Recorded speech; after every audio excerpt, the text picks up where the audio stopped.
Frequencies are open. Hello, everybody, and welcome back to the Last Excelsior, our Star Trek Adventures actual play here with the StreamPunks.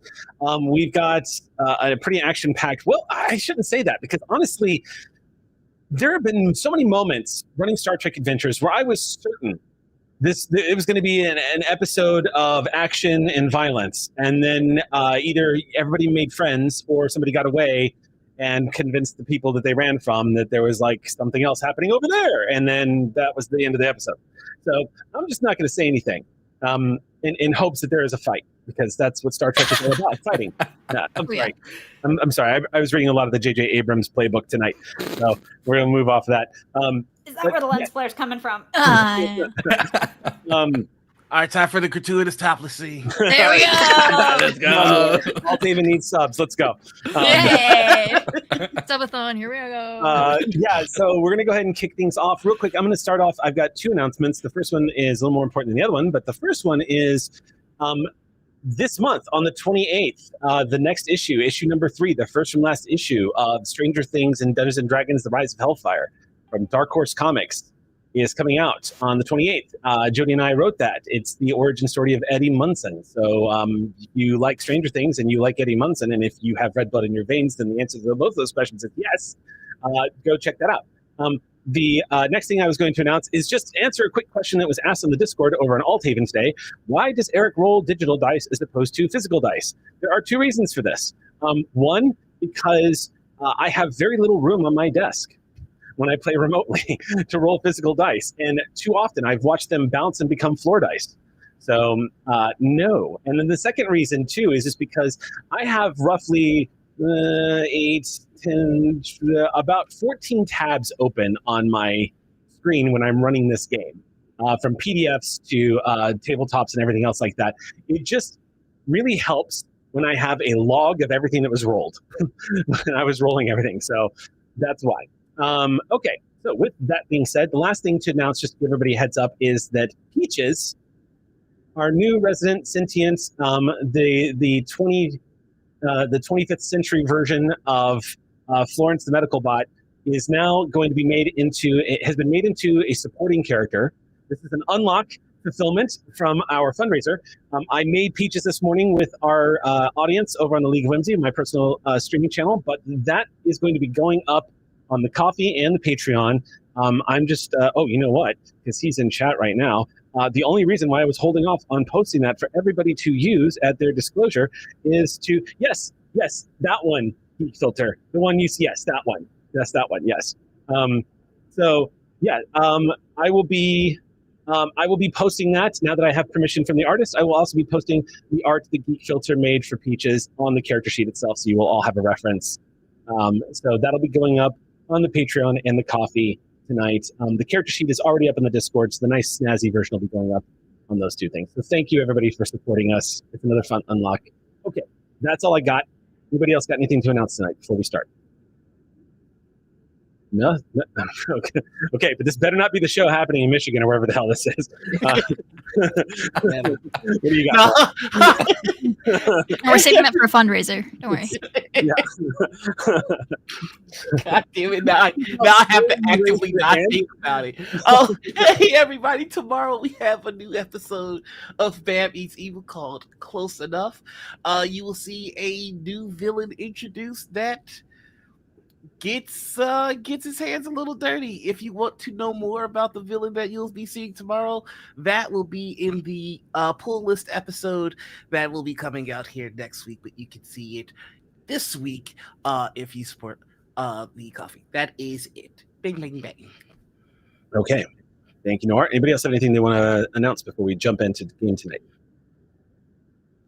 Really? Okay. That was Caitlin. Oh, I guess. Hello. All right, fine, Caitlin. What's up? We want. I was just going to say that Noir should also be promoting Morning Ritual on Sunday mornings. Is that a show? I know who the guest is. But there's still Morning Ritual on Sunday mornings, and you should tune in and find out. So there's that. Also, thank you. There was no GeoGuessr stream on Sunday because I was really tired. I was out of town all weekend and I drove 3 hours. Then I got home and I said, I just want to watch other people stream. I don't want to stream today. So I'm going to try to do a GeoGuessr midweek stream, maybe Tuesday or Wednesday. So keep an eye out for on my Blue Sky. I'll tell you when I'm gonna do it about an hour before I do it. All right. Thank you, Caitlin. Is that everybody? I also have a thing. Yeah, in exactly 2 hours and 43 minutes, you can find the second episode of Sacred Machinations on all podcast services. We had to delay the second episode last week because of some unfortunate exporting issues. But we have it coming out in a couple of hours now. And if you want to see where the rest of the adventure goes, or the continuation of this adventure, you can check it out on anywhere you listen to your podcast. I keep using this as the buy-in, but it's really queer. Very kind of toxic in a fun, interesting way to listen to, but not experience, probably. I don't know. But it's a lot of fun to listen to. If you're interested in stuff like divinity and other divinity and how they're represented in other cultures. Because this was birthed because of my frustration with the fact that Norse, Greek, and Roman is all you ever really see in the zeitgeist. If you want to see other godhoods and divinities and how they're represented in other cultures like that, you can check it out. Sacred Machinations. It's a very fun marriage of mechs and divinity. I'm not catching the end of that. What was that? The last one. It's a very fun marriage of mechs and godhoods. We're a very, very cool cast. I'm very privileged to work with, very stoked for everyone to listen to the story told together. The cast is unreal. The cast is unreal. The cast is unreal. They're unreal. Cool. All right. Honestly. I think that's going to do it. So unless there's any other announcements. Yes, Sam. No. It's very important. And Okay. people should listen to it. Okay. Don't get bitten by venomous snakes. Why? That's a terrible thing to tell the audience. You can find out why not to get bit by venomous snakes on the latest episode of May Contain Science, live now on YouTube. Why did it have to be Coffee. snakes? Well, because they No. make the antivenom and there was this one guy who got bitten on purpose 100,000 times or whatever? 200 and self-administered venom 856 times. So, chat, audience, Hey. lovely folks, don't get bitten by venomous snakes. That's what I started with. Listen when I tell you things. Is it okay if we adhere to that advice starting now? Because I had an unfortunate accident 2 hours ago. Really? Let's go to the intro. I got to get into our semantic venom. Okay. Let's go ahead and kick off tonight's episode of The Last Excelsior.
Hello. And welcome back, everybody. We're going to jump into the game. Where we last left off, the USS Pride is currently at station keeping inside a Mutara-class nebula. You guys, as they say, are blind as a bat. You can't see with sensors anything through these clouds. The interference has also caused shields to go down. You have limited navigational resources at your disposal. Engines are working just fine, but shields are useless and sensors are gone. You can occasionally catch brief glimpses and images in the view screen, but really all you're getting is a spectacular light show of colors of all variations and flashes of light, and then static. You have a basic idea of what's going on outside the nebula. There is the belief, at least, judging by your new friend, the Vorta, that the Jem'Hadar will simply wait for you all until you have to make a run for it. And then they will try to outpace you once again and shoot you down. So right now, the Pride has been coming up with plans, how to deal with the situation. One of them was trying to put out a call for help. How that went, the Pride is not sure. Vrali did put out the call for help along with the Aux crew member on operations, and you believe your message was received, but there's no way of knowing for sure. Little does the crew of the USS Pride know that not more than a light year or so away, a small AI, torpedo-sized helper drone named Peaches, by the crew, has managed to use that snazzy new hyper-intelligence that they have been granted through use of unshackled algorithms, and is now using that problem-solving to reach out using a derelict vessel that belonged to the smuggler you all just rescued. Contacted somebody who apparently is in the Romulan Empire, and when we last left off, Captain Peaches had made friends. We are picking up tonight's game with hour number 1 winding down of you all in the nebula. The crew has been at battle stations for the past hour, and Haven is using this time to scramble and check damage reports, maintenance, anything. Just trying to keep the crew's mind fixated on things that they can control. These waiting periods, you all remember this, but in your academia days, in situations where you are stuck in a nebula like this, or there is battle imminent, usually the worst part is the waiting. Usually the worst part of the experience, until the violence starts at least, is trying to keep focused and keep anxiety from causing people to make mistakes. So the crew right now is currently being checked in with by department heads. Fox crew is constantly checking in with one another.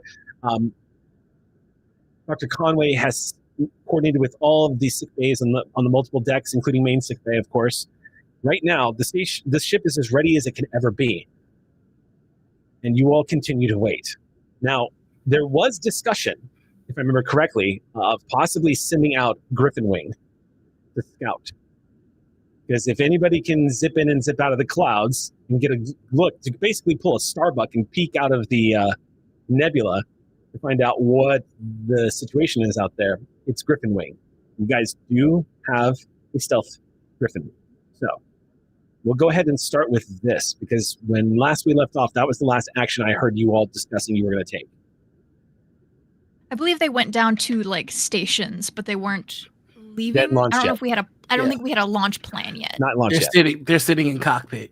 Got it. I haven't launched yet because, and if you'd be so kind to clarify, Game Master, just to ensure that I have my reasoning on point, I think I would still need some sort of effectively signaling umbilical that, because it's so hard to fly by sensors in the nebula, it would be easy if Griffin Wing ducked in and out to lose the Pride, at least by typical means. So we need some kind of, not a literal umbilical, but a signal, yes, so that I could go out, peek my head out, and not lose the Pride like a kid in a grocery store. Yeah.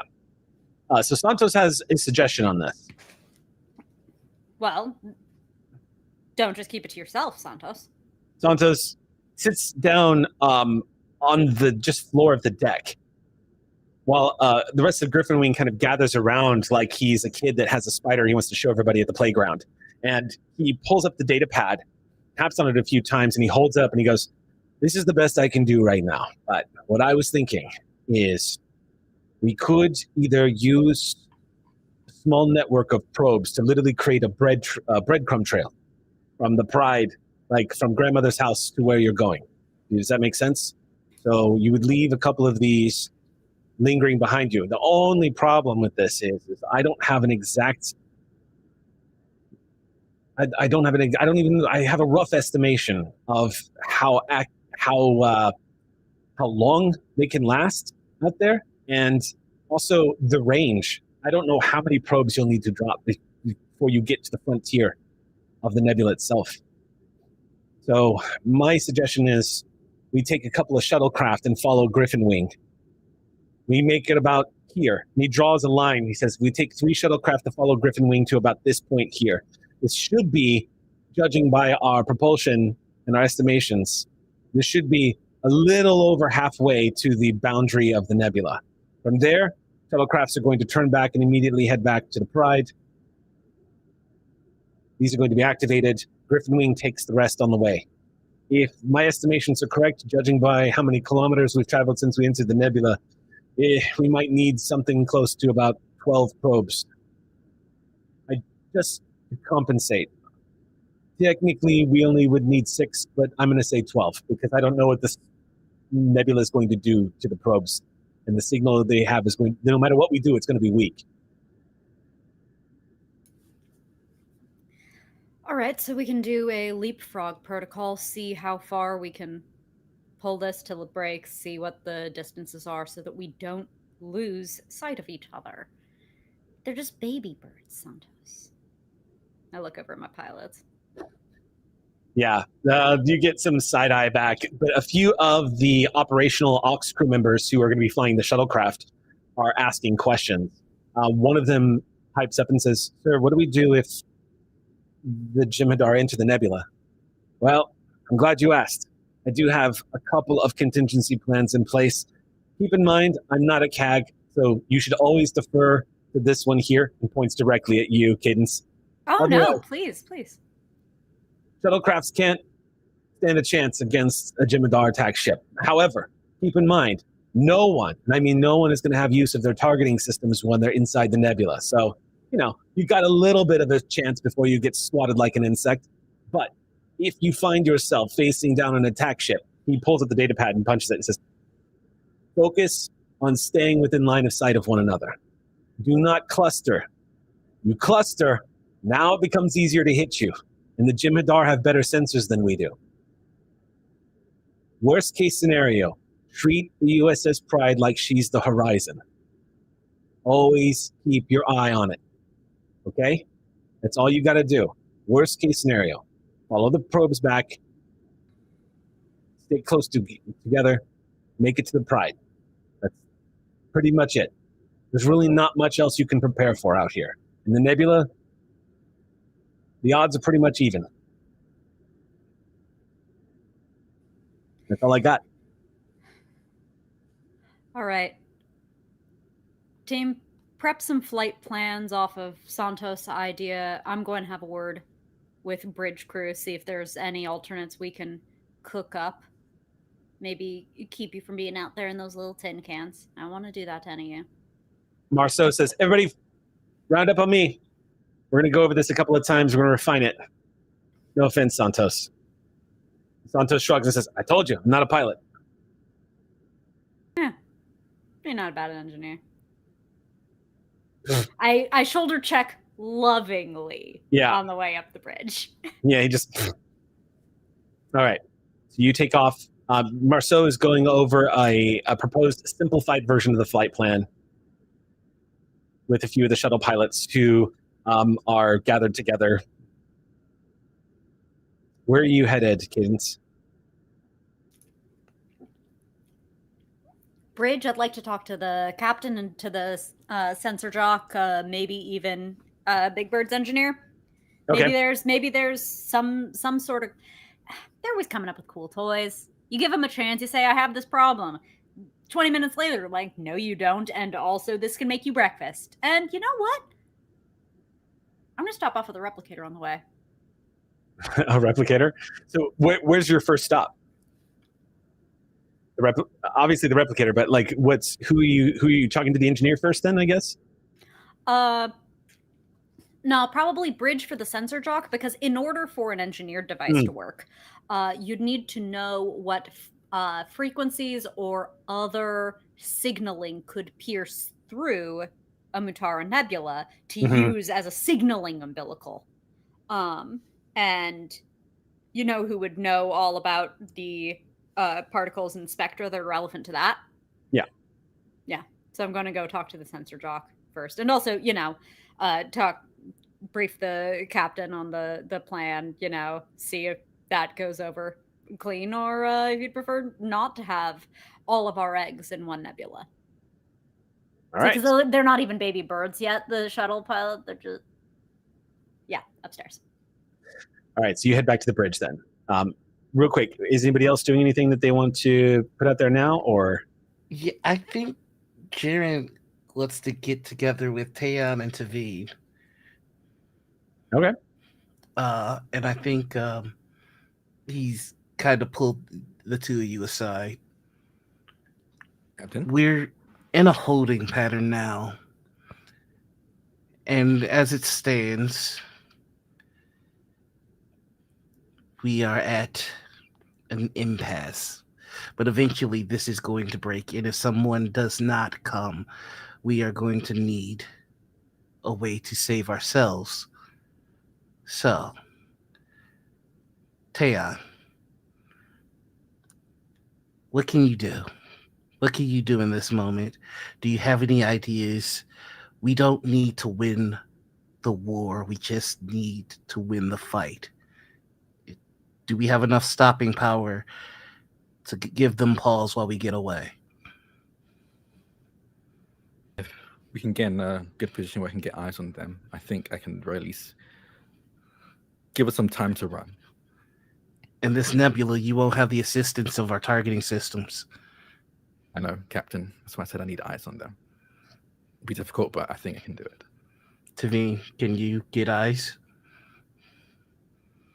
Eric, what kind of view screen do we have? Do we have a way to see with our eyes through the front of the ship, or do we only have a view screen?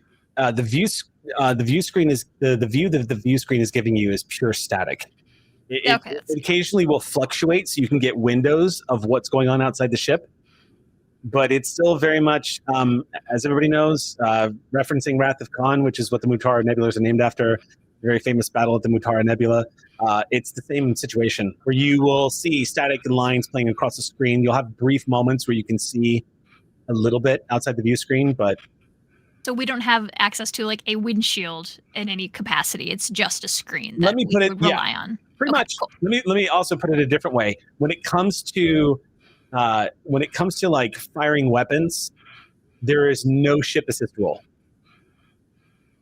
in the nebula.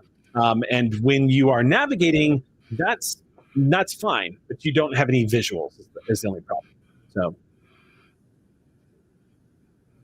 I can follow orders, Captain. But I have the same view that everyone else does at the moment. If Taeyeon can call shots, I can match, but outside of that, she kind of nods at the view screen. This is the best we're going to get for now.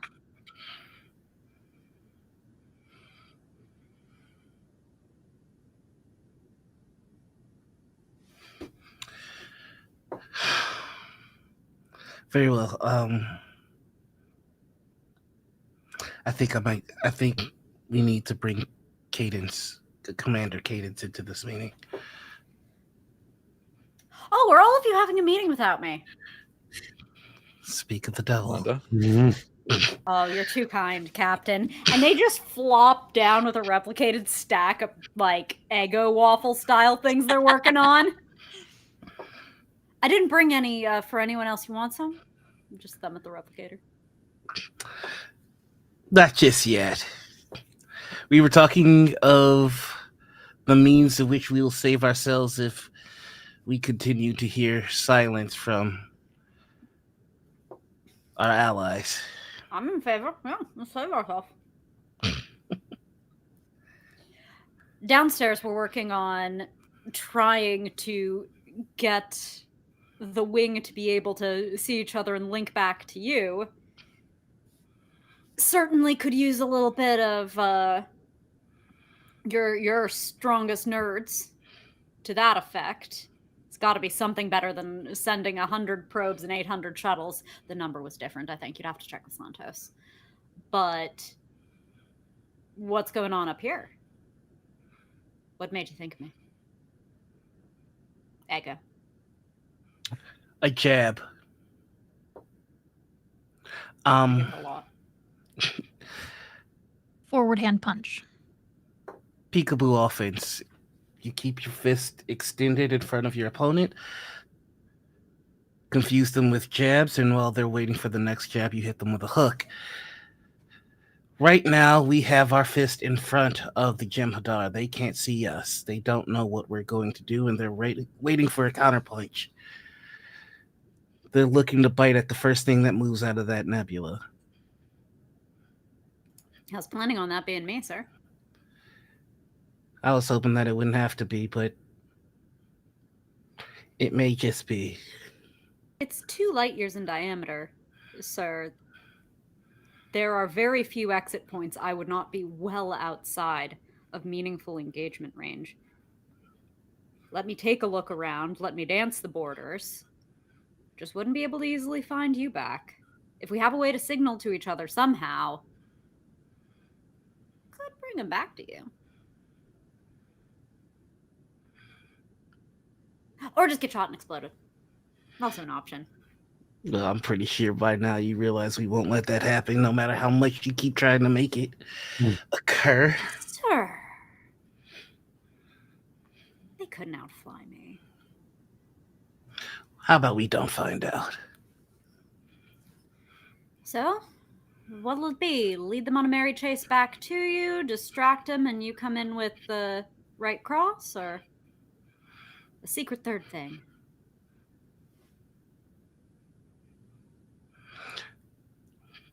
Captain, if I may. Yes.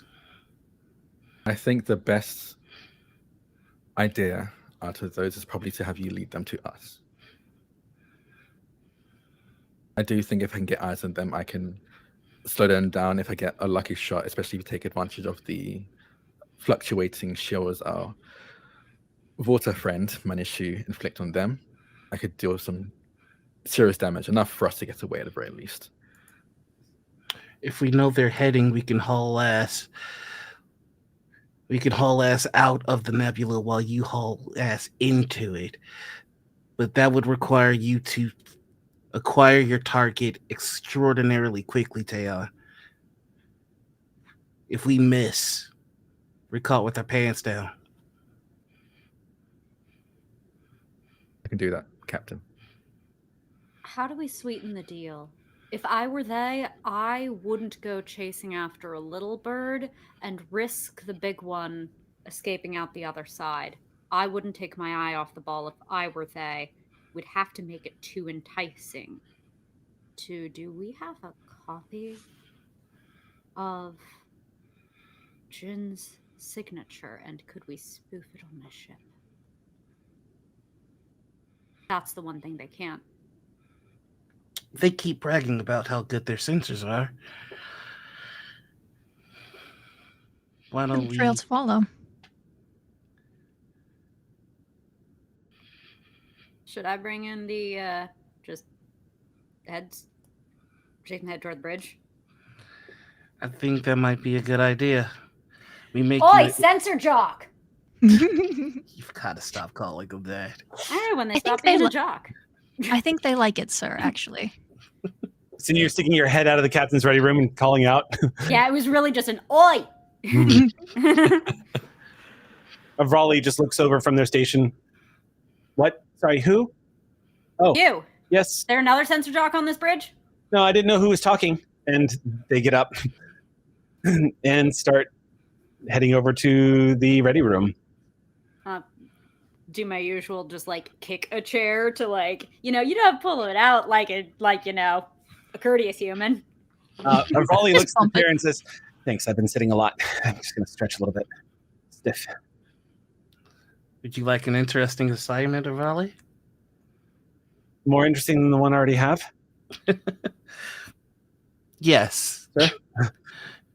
I can tell you your service record is going to be a fascinating read. What did you have in mind, sir? We need a signal placed within one of our peregrines, one that matches Jin. We need it to look like we're doing a piss poor job of escorting them out of the nebula. Escorting... I don't follow you, sir. Escorting Jen out of the nebula? Correct. I'm sorry, sir. Who's Jen? I really should make sure that everybody gets the mission reports. Jin is a high priority asset. Captain, The name of the person we were rescuing. Yes. Oh, yes, the scientist. Oh, right. Captain, pardon me if I may. Raleigh, when was the last time you slept? What's today? Well, I say today. She thinks, and they kind of ponder for a moment, and then you hear them go, 17 hours ago? It's late. Okay. Continue, Captain. I need you to whip up a signal and make it look as though we're doing a piss poor job of trying to escort a high priority asset out of the nebula under the cover of this interference. Grab whatever personnel you need to make this happen, and once you've accomplished it, you have a direct order to get a full 8 hours of sleep. Okay, all right, Captain. When you say signal, are you talking about biosignature, sir? Yeah. Biosignature, radio signature. Okay. Just make us look sloppy. And is this going to be going in one of the peregrines? Yes. Okay. The stealth ship. Give it some. We can put some equipment on there too. Personal items.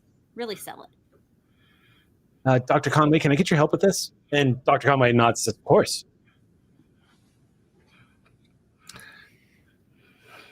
Transporter should have all the detail of the biosignature and engrams.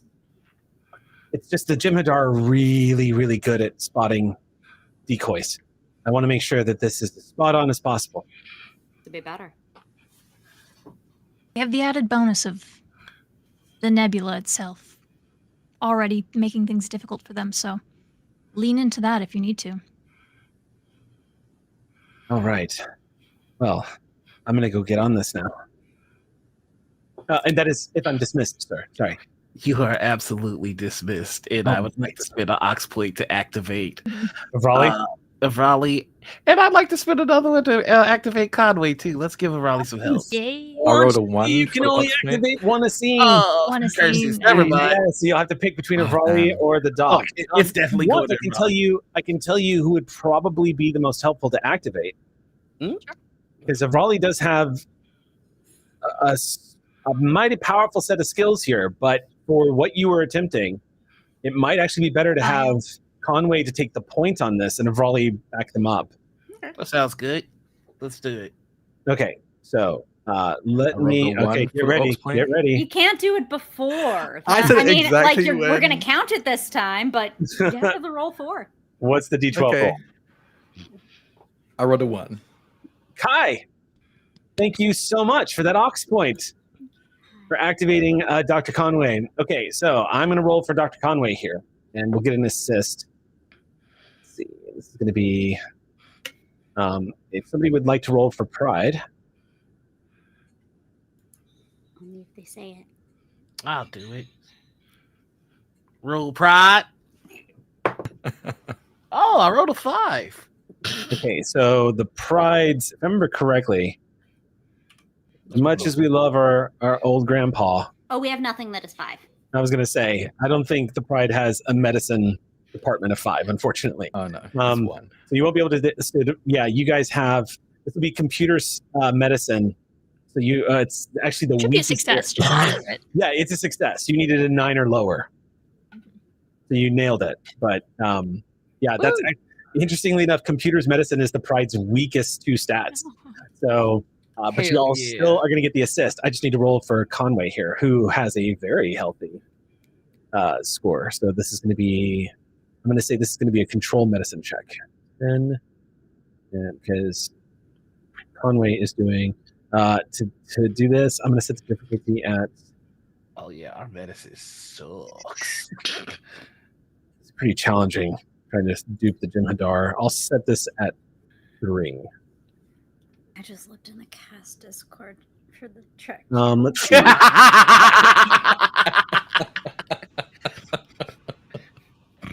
Right.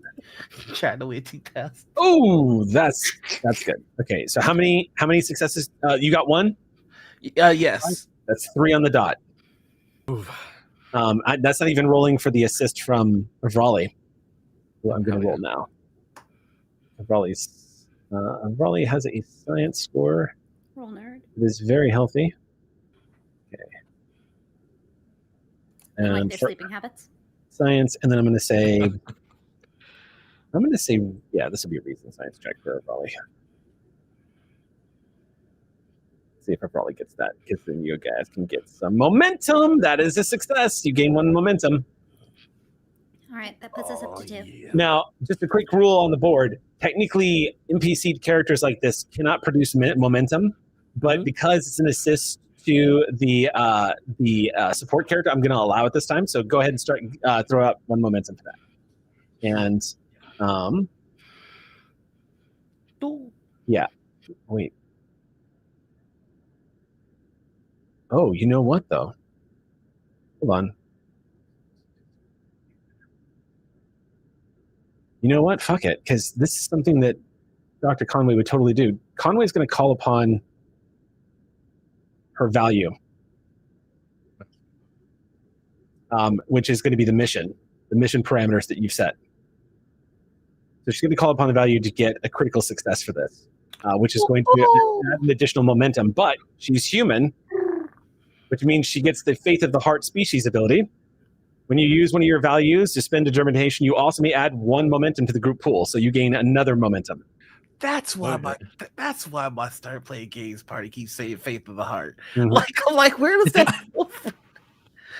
Good faith. That's what 3 momentum added. Okay. Total. So that should be 3 momentum total, I think, from yes. Yeah. 2 from yep. And we had 1 from close knit crew to start the scene, so we're at 4. Yep. All right. So that's going to take a hot minute, but they are going to succeed when the project is done. Anybody else have anything going on? Why is it close knit crew and not crochet? Because not everyone can be Sam DeLev. You can't all have the brain of Sam DeLev. Well, but for the low price of, we should talk to the chief engineer again if anyone in Griffin Wing is going to be separated from the ship. E.T. wants a way to phone home. Okay. Cool. Really quickly before we do that, I am a sucker for this trope in Star Trek, and this is like my 2nd time trying to do it. So, like, I apologize for continuously trying to do it, but our electronics are out. What about old school astronavigation? Like, looking at charts and like, is there a way we could use old school tech to pick a spot for both the prize exit and the bird's entrance? The Pride has. Oh, are you asking me? Or are you asking? Oh, like it's open to the table. So okay. Just off the astronavigation, I can tell you that it's the station keeping that's the difficult part. I could fly 10,000 kilometers on this vector, then adjust vector and go another 5,000. One could go by pure distances, but there's no such thing as truly stationary in space, and all the more so when there's nothing to be, say, geostationary around. You're in a nebula, and it's impossible to correct for the possibility of drift. What The if longer would be apart, the harder it'd be to find. How? Okay, no, sorry, you're good. I was thinking before you were finished talking. Star Trek sensors and stuff, does that work? Is there like any equatable thing that we know of, or is it like future tech entirely? It sounds like you are all trying to understand what your limitations are of where you are and how. Okay, so your computer, the central computer of the USS Pride, can easily triangulate the moment of entry of where you all came into Nebula, and can track its way back to where the boundary of the nebula is. Same with it, though, you can't account for drift, because in here, there is no point of reference. There's no star chart that's going to help you navigate. You're in a giant cloud that's 2 light years in diameter, which means that the deeper you go into this nebula, the deadlier it will get for the crew, simply because navigationally speaking, you will start losing your point of reference. Your computer can still, with the extraordinary computation power of the ship's computer, you will still be able to have a pretty clear idea of where you came from and where you entered the nebula, because the computer can estimate and also track every adjustment that it finds itself making. Ever since you entered the nebula, navigational data, and once the external sensors went down and was unable to draw upon like point of reference, the computer can still track basically what would estimate in a straight line flying in and make adjustments. Drift is always going to happen, but navigational thrusters have basically kept you guys in relatively a straight course since you came in. So it's easy enough to track your way back and even feed that data to the peregrines. But it's a nebula, so there's always dangers. It's nebulous. Yeah.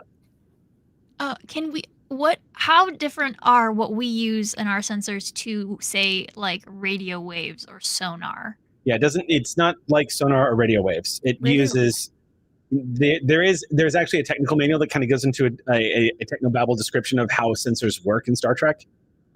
But in this case, yeah, they don't really function so much like that. They mostly function like. Can we backtrack to radio waves or sonar? So radio waves are electromagnetic, which is going to be exactly the kind of thing that is interfered with. Right? We want to play with something that involves mass, probably. So you could maybe do like to the captain's point about kind of going analog.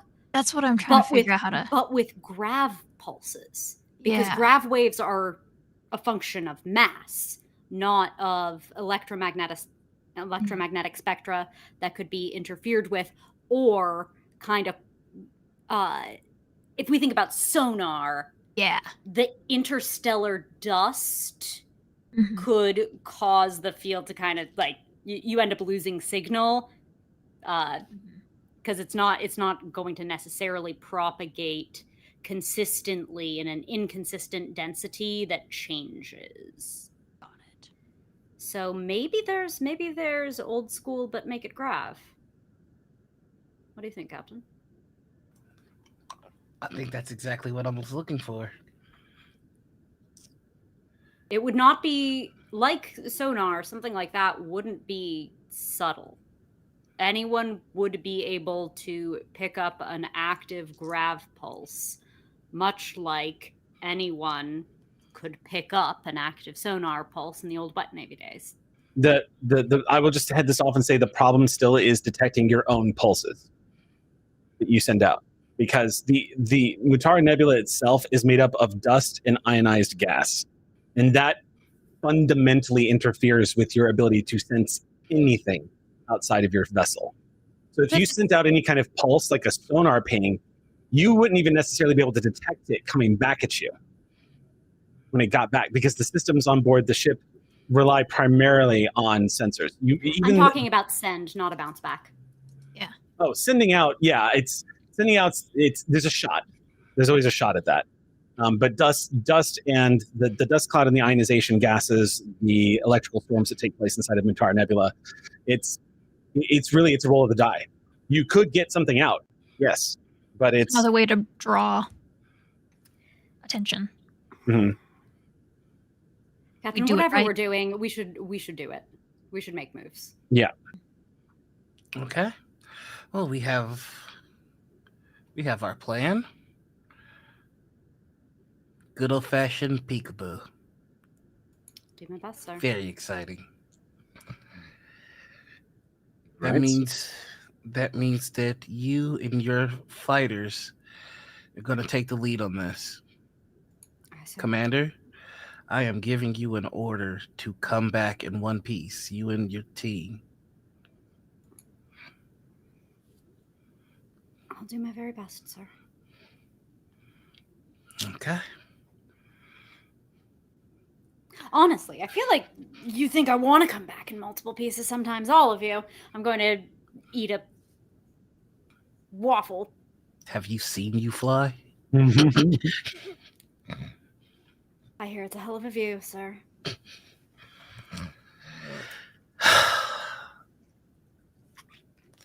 I would like to spin the two. Well, actually, we don't. I would like to create a trait. What would you like to create? I would like to create Operation Peekaboo, and that is the name of the plan that we're utilizing. Okay, how would the trait benefit you guys? What would it stop? Whenever we act in accordance to the plan, difficulties are decreased by 1. Essentially, It's like I like it. preparation, basic like preparation, Mhm. sort of a Okay. Cool. So my question then for you is, are you wanting to roll for this, or do you want to spend momentum for it? I am rolling because we need to save that momentum. So what am I rolling here? I know it's something. To create a trait. Mm-hmm. Yeah, let me pull that up. So this would technically, I think this falls into combat actions, but we use it as sort of a catch-all because it's a really cool little system in play. But it's basically a command action you can do. It's technically not a. It's not correct to say it's a combat action. It is an action you can take from the command station. So creating a trait is, in addition to the standard create trait action, it's not unique. Let's see. You use control, insight, or reason, and then you plus command. So you get to pick control, insight, or reason plus command to perform the task, normally representing battle plan, strategies, or similar. I am using insight and command. Yeet. Here we go. Okay. That is a 1 and a 12 under 16. Then you are going to successfully create that trait. Hell yeah. Be successful. Does that does that give us a momentum? Is that like a magnitude? Like what do we do with And the magnitude of it? You can creating a trait. It's always you can only do a single magnitude at a time. Yeah. Okay. So then do we create get trait 1? Was the difficulty 2? There's How no does that- assigned difficulty to it. Okay. Yeah. So in this case, creating the battle plan is Momentum gained is not related to this type of role. No. You can still gain momentum. Think of it like a difficulty 0 task. Okay. But the way this would normally work is in the case of like devising a battle plan and all the variables, I could assign a difficulty to it as the game master. But it's really not vital to do that right now because there's nothing. You guys, I don't see. You've taken all the parameters and you've constructed a plan. I don't see anything that's working against you actively. The unknowns here are going to play out no matter what you roll. So I'm going to say difficulty 0, go ahead and create that trait. But the limitations is that it usually represents battle plan strategies, similar things like that. So you guys have had time to do this. So that's what this is representing. So then my question was, does that mean 3 momentum? Yes, because it was a difficulty 0 task to create this trait.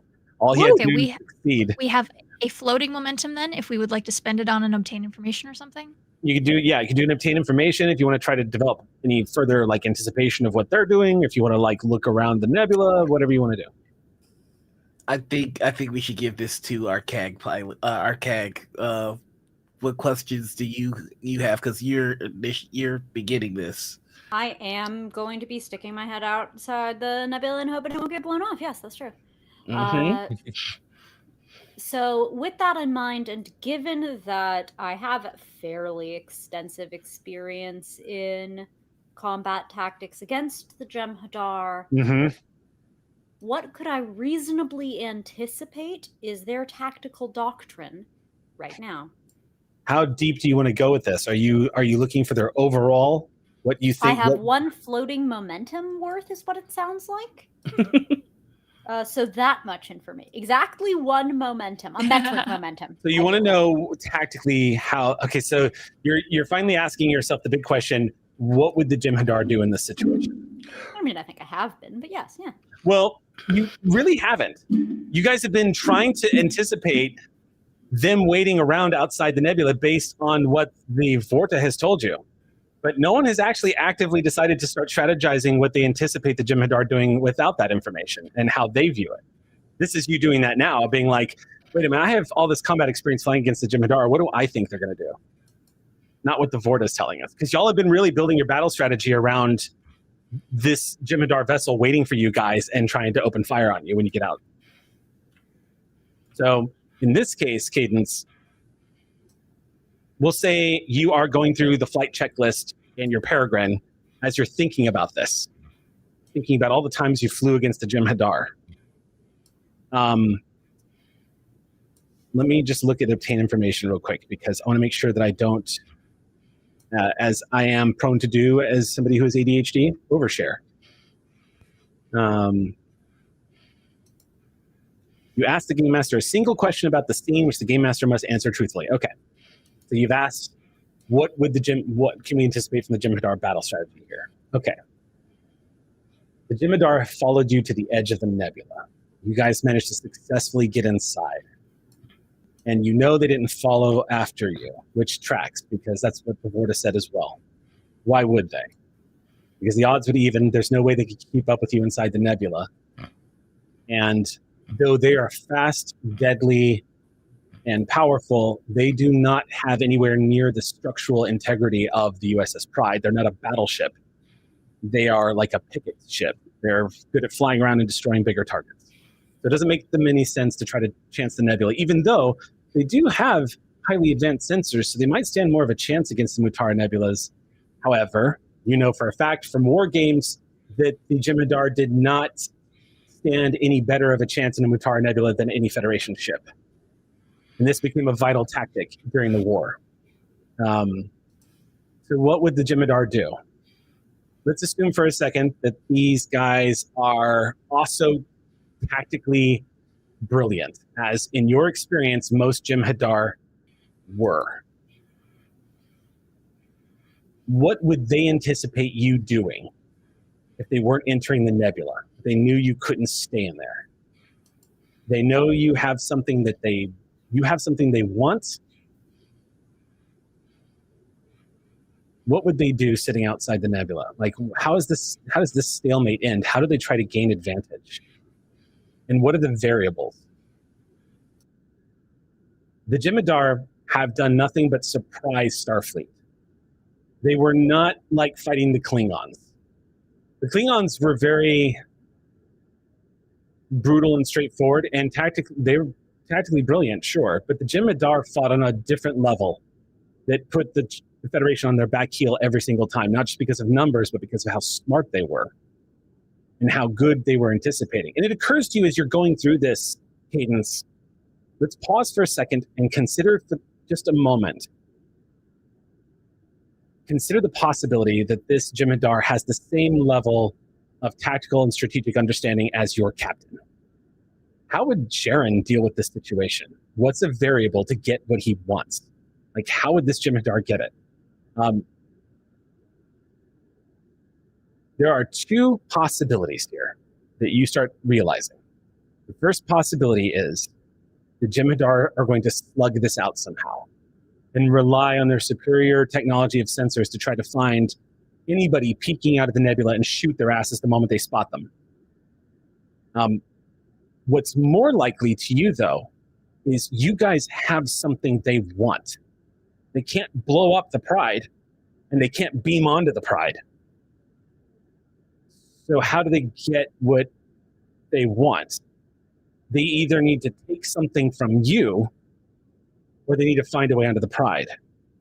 It occurs to you in that moment that there is something out there that they could take from you if they are aware of it. And it causes an icy spike of fear to spread up through the back of your shoulder blades. that kind of fear that you get as a pilot when you just go into a calculation mode. You are a divided crew right now. It's entirely possible they know where your XO is, based on the fact that you sent transmissions before you all leapt to warp. There are two possibilities in your mind right now. Those Jem'Hadar are either waiting for a fight on the edges of the nebula, or they are at maximum warp headed toward the subspace relay right now. How far is the... If our XO left as soon as we could, shout out a warning, if we assumed that, like a word problem, the Jem'Hadar went for that station when we went into the nebula, if we called out and they left now, would they be able to get to, say, a Starfleet station or something before the Jem'Hadar got them?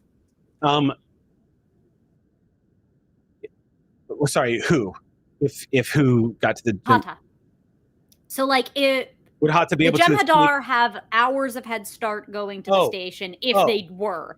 If we shouted them out now, could they get to safety before the Jem'Hadar who left when we got to the nebula arrived? Yes, because the station at maximum...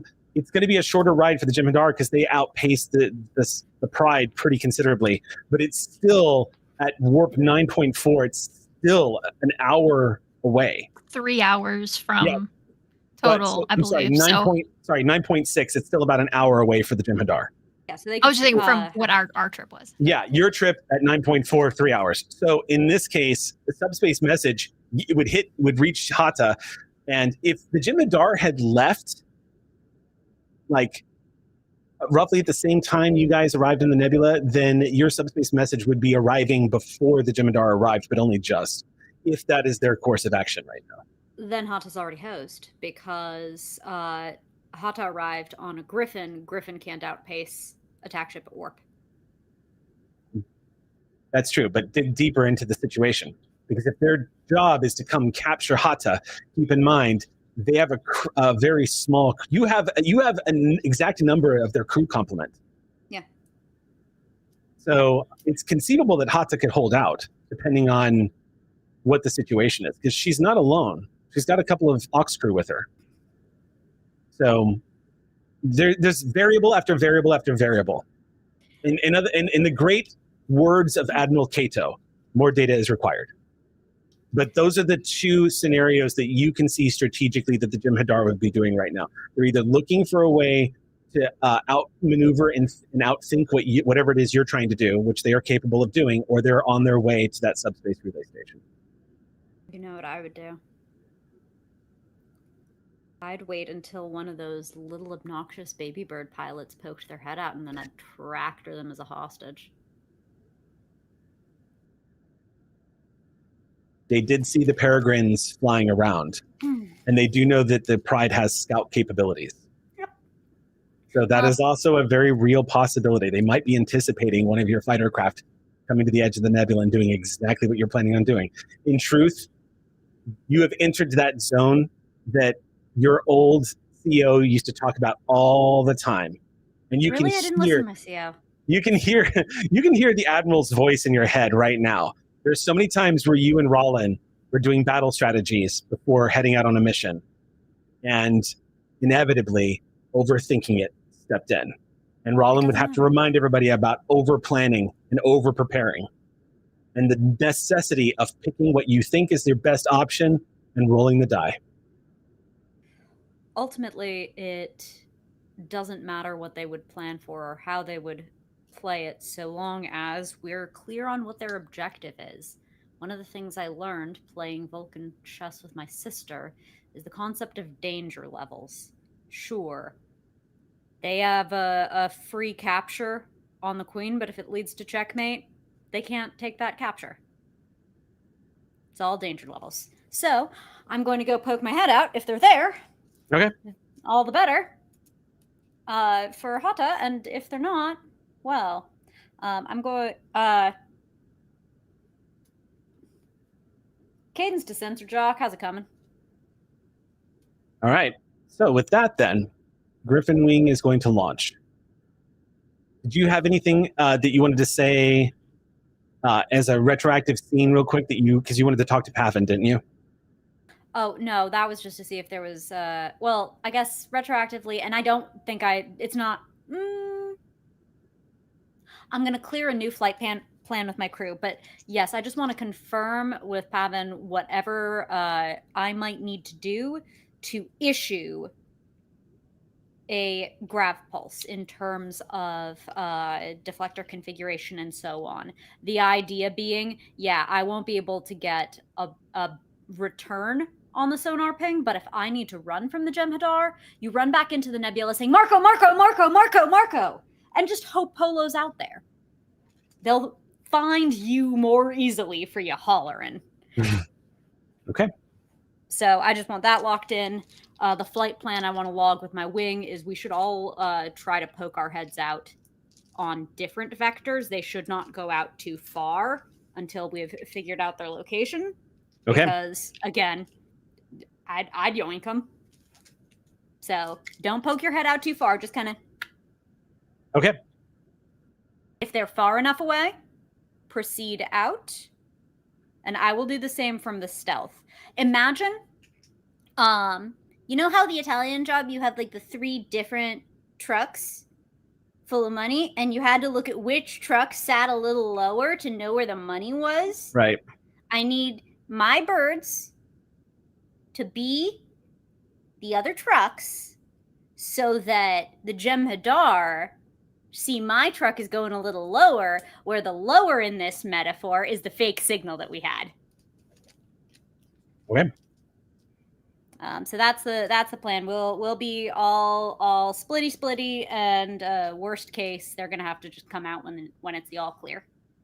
If we all get lost, rendezvous at X coordinates at X date. Okay. So that's the plan. On the view screen, you see multiple shuttlecraft. In between the static on the bridge, you can see just beyond that waterfall of white haze and static, the forms of multiple shuttlecraft leaving the hangar bay, flanked very quickly by peregrine fighters of Griffin Wing. As the shuttle bay, in about 20 minutes, launches all of its Griffins and 8 shuttles. So well, not 8 shuttles, because the full complement that you can have active at any one time. What is, by the way, the maximum number that the Pride can have activated? If I remember correctly, it is somewhere in the vicinity, because the extensive shuttle bays, you guys actually get more than a typical starship. So 8. Yes, you can have 8 small craft readied. So you can have, yes, okay, so not 8 shuttles. You could have 4 shuttles activated and Griffin Wing. That's fine. You're making do with what you've got. So if for those of you who don't know at home, Star Trek Adventures 2nd Edition does not get in the weeds with how many shuttlecraft the ship has on board. Instead, it leans into a stat of how many shuttlecraft you can have active at any one time for a starship. Because the USS Pride has been refit, specifically designed to house and be a functioning command center for small craft, her full complement is 8. So you have a pretty large complement of active small craft right now. So Griffin Wing, you and the shuttlecraft begin to head out into the nebula. It's a bumpy ride the moment you leave the force field of the hangar. And you can hear, like, as soon as the bumps hit you, as you all exit out into the nebula and the static begins to take over and your sensors begin to flicker, you can immediately hear Moranth just go, woohoo, as you hear the shuttle begins to just shake, rattle, and roll as the Griffin Wing starts to bank very slowly to make sure that all of the shuttlecraft are following in suit. While this is all happening on the view screen, on the bridge, approaching you, to Aeon. Approaching you to Aeon as you're at the tactical station.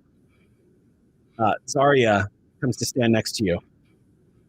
She just keeps looking at the view screen, but she leans over and she says, heard you staged a one-man rescue mission on a Jem'Hadar attack ship and successfully extracted 2 targets and killed the Jem'Hadar.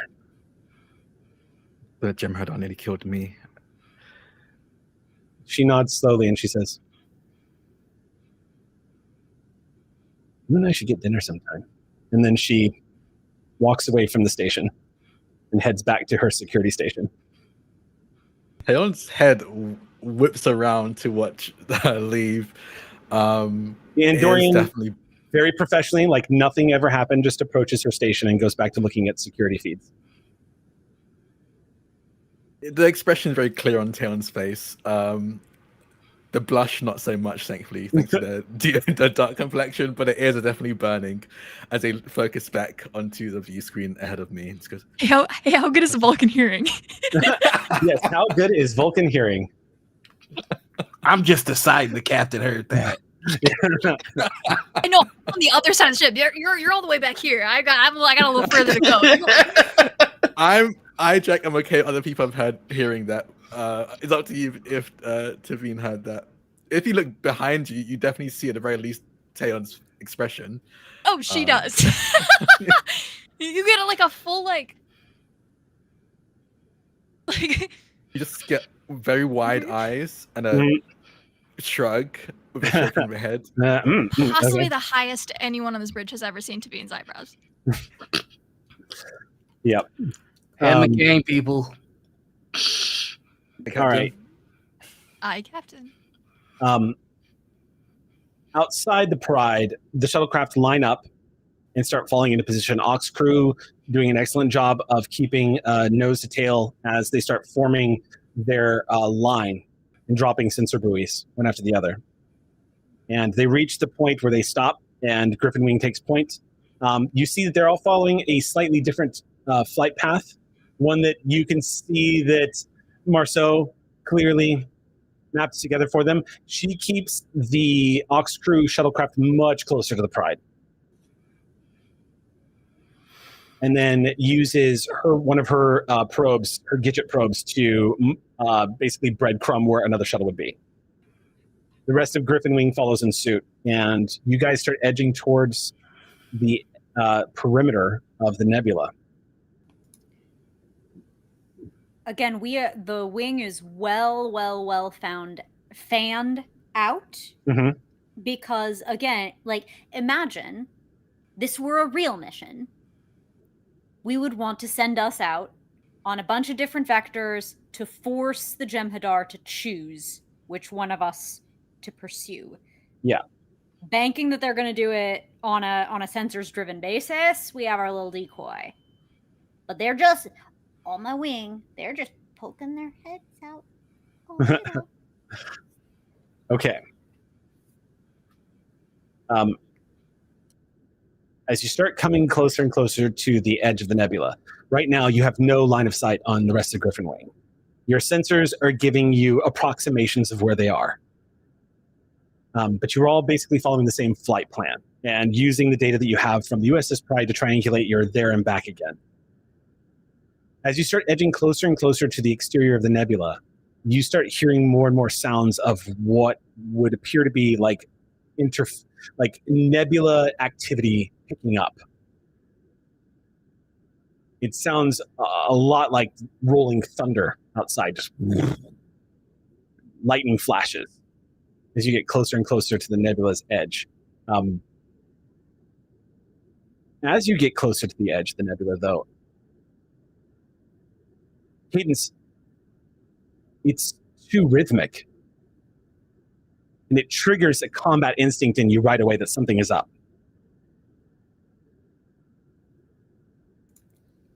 Edging, what's up? Can I try to work it out a moment? Yes, yeah. What could do this in principle? Mm-hmm. Yeah, I would say you can make a reason security check or a reason command check. Because you know what that is? That's effectively propagating a meaningful signal through space. Yeah. Which is hard to do in a Mutara, meaning there are a limited number of things that even can be the source of such, literally speaking, information. Mm. All right. I'm garbage at this, y'all, and we have momentum, don't we? Yes, I'd like to indeed. be slightly less garbage. Thank you very much. We're down one because of new scene, and then down one more for new die, extra die for cadence. Okay, so that puts us at 1. All right. Whoo! Okay. How do you feel about flight control systems, small craft tactical systems, astronavigation, EVA, or small craft engineering? I mean, it's not going to be EVA. None of those would apply. Well, okay. The difficulty here is 2. Okay. Well, in that case, it's only 3 successes and not 4. 3 successes? Yeah. Okay, so you get 1 momentum from this. So you're trying to suss out what it is. It's weapons fire. Oh. It's coming in bursts, and you're catching a glint of it off of the edge of the nebula. You can hear what sounds like perhaps because there is so much gas out here in the nebula that it is finding a way to travel, but you are hearing what sounds like weapons fire through the canopy, through the cockpit of your ship. What weapons burst on that interval? It sounds like energy weapon fire. Right, but some things have a pew pew pew, some things are a poof poof, and I have an obtain information momentum. I'm very curious about this. Disruptor banks typically, or phaser banks, bank weapons essentially fire in bursts of shots. All right. It is worth noting that Jem'Hadar vessels do have banks as one of their weapons. Okay, so it is consistent with Jem'Hadar weapons fires. What I got. All right, Somebody's kind of poke out my head here. anyway. Yeah, doesn't account for the rolling thunder sounds though. That could be the nebula, but at least you know that there's weapons fire taking place. But it wasn't there earlier. No, not at the entry. That doesn't mean anything in a nebula, but it's suspicious because now you've been able to pinpoint that there's weapons fire. Yeah, suggestive evidence, if not just positive. Sure, it could be the nebula. It's less likely if it's simultaneous with another anomalous event. Really. All right. So you proceed forward? I do. Okay. Shh. We have to be stealthy. Real quick question. Did you order Griffin Wing to radio silence? Yes. Okay. Then no one's trying short of the Marco protocol.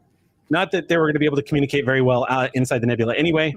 Yeah. But, okay. You continue to drift towards the edge of the nebula using your propulsion and activating it. When you get to the edge of the nebula, you emerge from the cloud as the space begins to become a darker and darker patch of night in front of you. It begins to bleed away from the light lavender, yellows, and gold colors of the nebula until finally you see in front of you. At first, there's just the beautiful, crisp blackness of space as you emerge from the nebula. And the turbulence that you experience on the Peregrine immediately smooths out. And you are back in that familiar feeling of coasting in the void. It takes a moment, but your sensors and all of your systems come back up online. And they immediately detect and triangulate 2 vessels that are currently locked in combat in open weapons fire, about 12,000 kilometers from where you are. And immediately popping up on your view screen, on the console down below in a small square, you see the incredible sight of a Jem'Hadar attack ship engaged in combat with a Mogai-class Romulan warbird. Both ships look like they have been damaged, and they look like they've been slugging it out. The Jem'Hadar vessel looks like it's been hit a couple of good times. The Romulan ship looks like it's hit a couple of good times. The attack craft, the Jem'Hadar ship, is running circles around the Romulan ship, but the sheer power and size of this Romulan vessel, the Mogai class, is a great sweep-winged warbird that angles out. It's one of the newest class vessels off of the Romulan military line. Designed specifically to engage in combat with Borg, Jem'Hadar, anything they can get up against. You know that the primary weapon that is devastating on these particular warbirds is its plasma torpedo. But right now, it looks like the Jem'Hadar ship is giving it a run for its money, the same it did for the USS Pride. Okay, I mean... Nobody says anything to you because you ordered radio silence, but you can imagine everyone in Griffin Wing going, holy shit, right now in their cockpit as you all emerge. You sort of remind... I don't know, you ever play in an open world game and you see the real scary NPCs, just starting to fight, and you're just like, you Homer Simpson into the bushes. You see a quick single ping appear on your communications. It's the emergency ping for when communication's silent. Somebody just sends out a very soft ping to request permission. It's for emergency channel only. It will break silence. Kid. Is that the sort of thing that has a, like, can I tell that's from team? It's from team. It's Marceau's pinging you. Okay. You know what?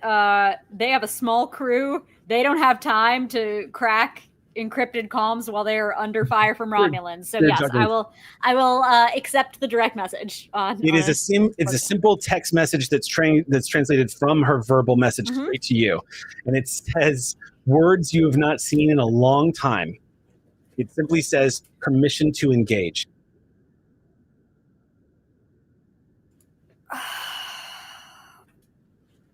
I'm gonna miss all the fun, aren't I?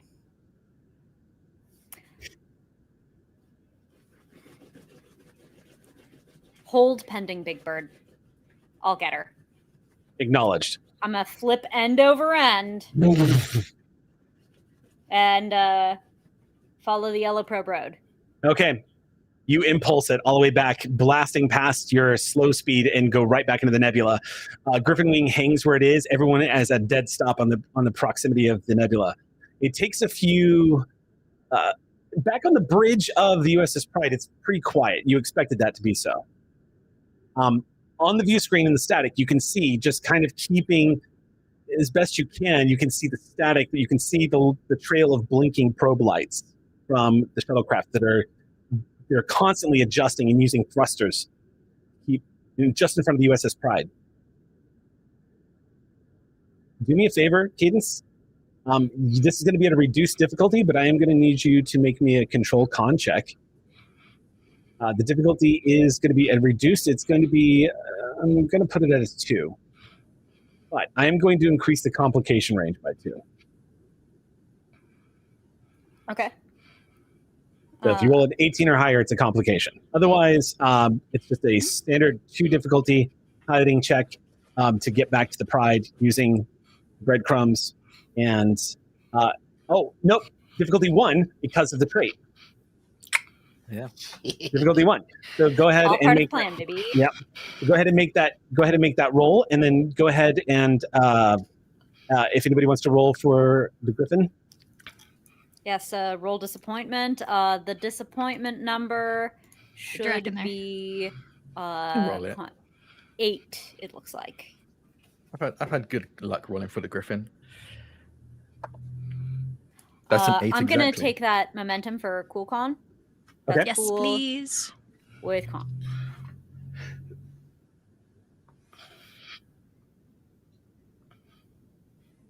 And do you know why I do that, team? I do that so that when I roll an 18, I get to re-roll the 18. And away the complication goes. Goodbye. Ooh. So that's 3 successes from me. Damn, robbing me. I had one all lined up. Yeah. Robbing me of that complication. So is that 4 total successes? 4 successes and maxes us back out on momentum. Hell yeah. All right. Then you are going to make your way back to the Pride.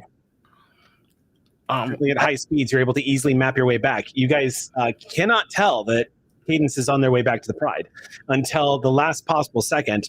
When you get in close range, you can send a message to the Pride if you want, but it's going to be garbled. So I think the plan was as soon as we see them come back in, we go out. So by virtue of seeing Cadence come back, that's the signal. Okay. And it's just, Tavi, swing. Aye, Captain. We head out. All right. As you begin to move forward, shuttles begin to dock and land in the back of the Pride. You guys continue moving towards the exterior. I'll fall in alongside and say, "Sir, there's an ass kicking and we're missing it." You catch the word ass.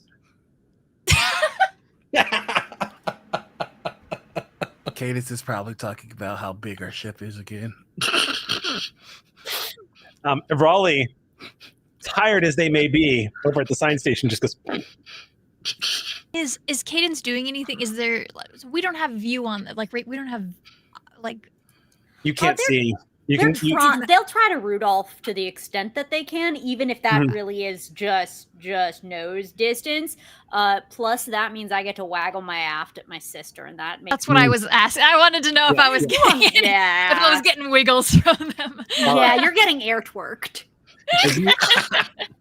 As you all edge towards the frontier of the nebula, Griffin Wing begins to fall in line as they see the big Excelsior class starting to emerge. The old battleship begins to pull away from the clouds. If you can, for a moment, picture this old battleship pulling away from a stream of these multicolored clouds emerging from this nebula with lightning flashing behind it, and Griffin Wing in flank. As all of you fly out of this, your view screen immediately clears up. And you see systems starting to activate. All across the board, you see the LCAR systems go from blinking and flashing, stabilizing, and sensors going online. And the moment that happens, you, Sabine, see the incredible sight that was just described before. Just off of the port of the USS Pride is a battle that's taking place. Captain?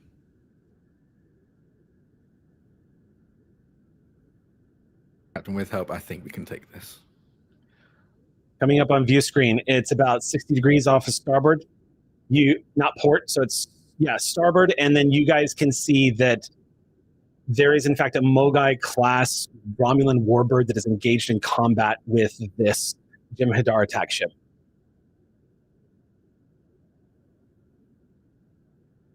Your software. Muted. They started the dance, Taeyam. Why don't we finish it? Prepare to aim. On my mark, fire a salvo of photon torpedoes. Hi, Captain. That's a good spot for break. 7:30. All right. Oh. Go Captain Peaches! Go Captain Peaches! Let's go ahead and take 10 minutes to hydrate and stretch, and then we'll be back in 10 minutes for the second part of the battle in the clouds. Romulans! The battle is about to begin. We're going to start off right out of the gate. I am going to pull a card that this game allows me to pull, considering the odds are stacked against the villain here. So, as y'all emerge from this nebula, banking suddenly violently to port, the attack ship comes about very quickly and brings itself into close range with the Romulan ship. I'm going to spend threat and take the first action for this combat. And for this first round of combat, let me minus that. Right out of the gate, for my first minor action,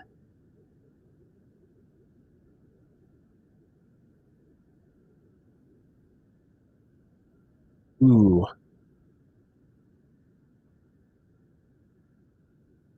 Okay, for the first minor action, I'm going to get a targeting solution on the Pride.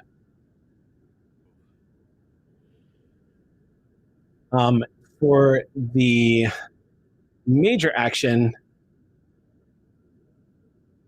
I'm going to activate evasive maneuvers, which I have to roll for. So let me just double check this real quick. Evasive action. Oh, no, I don't have to roll. I just announce it. So now it's plus one. Roll All right, cool. Upon being targeted and shot. So, and then I'm going to burn threat to keep the initiative. Burn, I believe that's 2 threat to keep the initiative. Yep, 2 momentum. All right, cool. So I'm going to burn 2 of that. And keeping the initiative means it passes back to me again.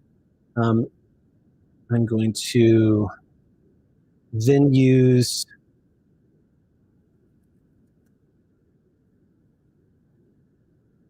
okay. So on this action, so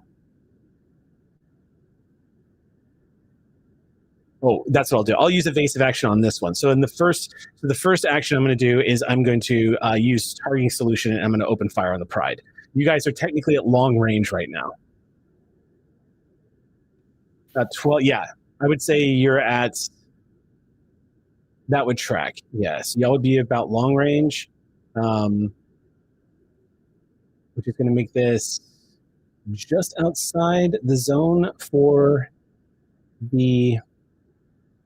So the complication. Okay, so yeah, because I'm doing evasive action next, so he's going to open fire with that. Targeting solution is active. All right, cool. So yeah, so as soon as you guys emerge from the nebula, it's almost as if the Jim'Hadar was trying to buy time.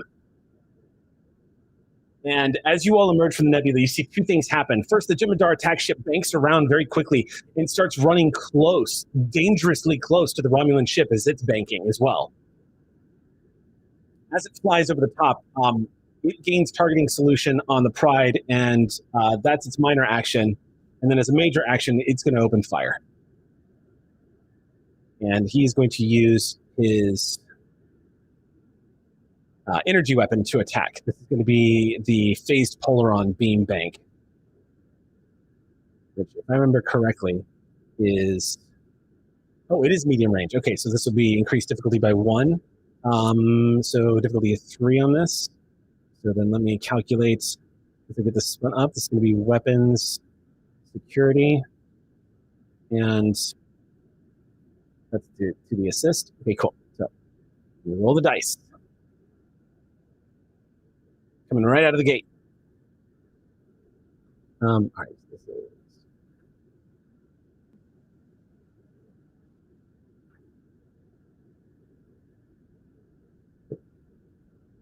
oh yeah, I'm gonna spend some more threat here. Let's see. Specifically, I'm gonna spend threat to. Just a quick question: how much threat has been spent?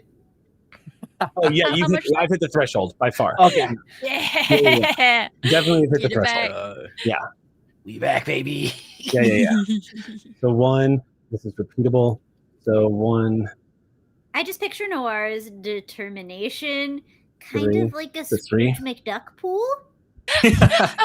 Yep. So he's going to spend a total of 2. So 3 more. So that's 3. This is 2. So 40. So he's rolling 40-20 on this. For this opening shot. 40-20. The difficulty is going to be, normally would be 2 here, but it's going to go up to 3. Okay. Rolling. Okay, and then now I've got to roll for the assist from the ship. Those prices rolling. So, yep. Number of dice in the pool is just 1. So, okay. So -3. So, math, Eric. -3. So 2. So 2 net. I'm going to burn those 2 net and increase the damage because I just hit you. A net? A net made entirely of tuna? That seems Yeah. unethical. Oh god. Have we had a chance to raise our shields yet? I don't think we have. We have been in red alert. Online. Okay, cool. The shields We are have back been online. in red alert. Yeah, everything was back when we left. The nebula. This is for devastating attack. Roll additional system. No. This is, and you got targeted solution too. So increase the damage of the attack. So yeah, I'm burning those 2 to increase it by 1. So this is going to be, okay. And you got targeting solution. So that means I get to re-roll one of these d20s. Hold on one sec. There might be more successes here. Select one enemy within long range of the attack. Either re-roll a d20 or the task, or choose which system to hit. He has fast targeting system, so he gets to use both. Re-rolls a d20. I'm going to re-roll one of these d20 to see if I can get another success out of this. 11. And I roll a 6, so I do. So that's going to be 3 successes. He'll burn 2 of those to add intensity of the damage, and then I have a floating one. What do I want to burn that on? I have to burn it right away. I'll spend it for another minor action. And I'll get to that in a second, though. So the total damage then, as the Pride is going to get hit. Okay. So this is a total of, I'm sorry, I'm just factoring this all in, since I don't have a crew to do this for me. Increases it by 1. That's 12 damage. That goes past your resistance. It hits your shields, but it's going to ignore your ship's resistance. Okay.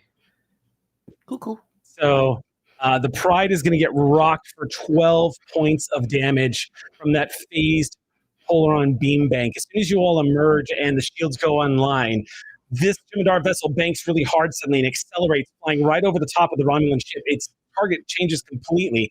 Romulan tries to compensate, as it seems like they're just becoming aware, and then that beam just lances out. What does that bring your shields down to?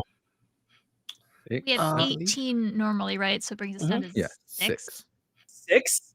Yep. Okay. So can we spend momentum to, like we can with personal injury? Is there anything we can do with our own ship? Once there are breaches, I think we might get breaches. More. Okay. So that drops your shields down to 25%. Which means if the damage reduces the ship's below 1/4 of its maximum value, the ship is shaken as above. If the ship is already shaken, then you would take a breach, but you're not taking a breach. So the ship is now shaken. Now that Captain, I'm going to have you roll real quick a D20. Okie dokie. Kentucky Ducky. That is a 1. 1. Brace for impact. On the next turn, this ship, the USS Pride, you cannot take a minor action on your first turn. Okay. As the ship just took a punishing hit, and now I have to roll to see where the. Actually, no, because I use targeting solution. I can choose where I'm hitting you. So, on my attack, because they use targeting solutions. Oh, that's so brutal. Yeah, because it goes right past your resistances because of the weapon that they're using. So I'm going to go ahead and say, I'm going to target your weapon systems. If the task successful hit, okay, so randoms was hit, the targeted minor action. Okay, so your weapon systems have been hit by this attack. So when the random system is hit, it's basically, let's see, determine the damage. Okay, so damage factors in, resistance, complications. Applying the damage, shields at 25%. If the damage reduces, which you guys didn't, shields are down. Reach instead. You're okay. The ship is shaking. They're holding. The ship is holding. Even though I hit your weapon systems, I didn't breach. So you're okay. But I did spend to keep the initiative. So that was just my first open attack. So on this attack, keeping the initiative, let me get rid of those two. The ship swings back around. And I'm going to use, on this one, I'm going to use, as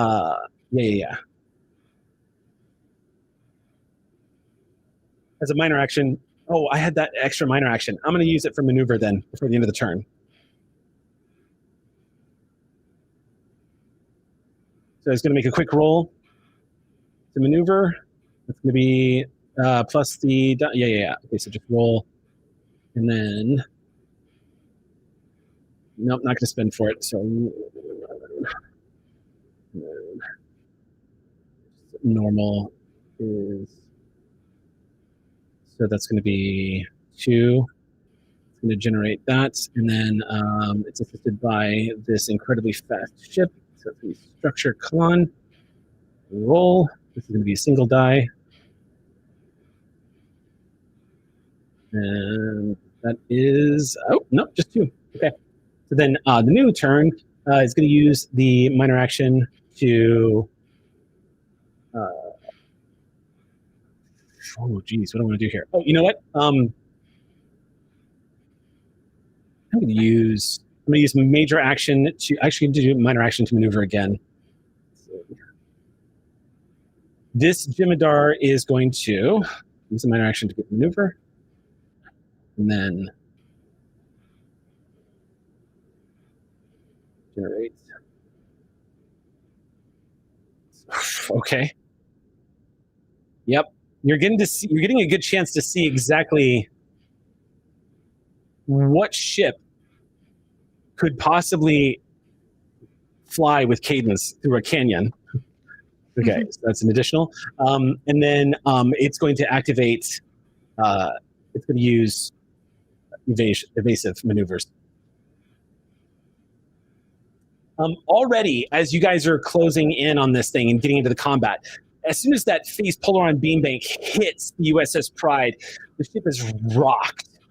And you see Taeon on the tactical display as the impact of that incredibly powerful weapon slams into the Pride. The shields begin to buckle almost immediately. They go from the cool blues that emit around the silhouette of the ship to a bright blinking alert of red.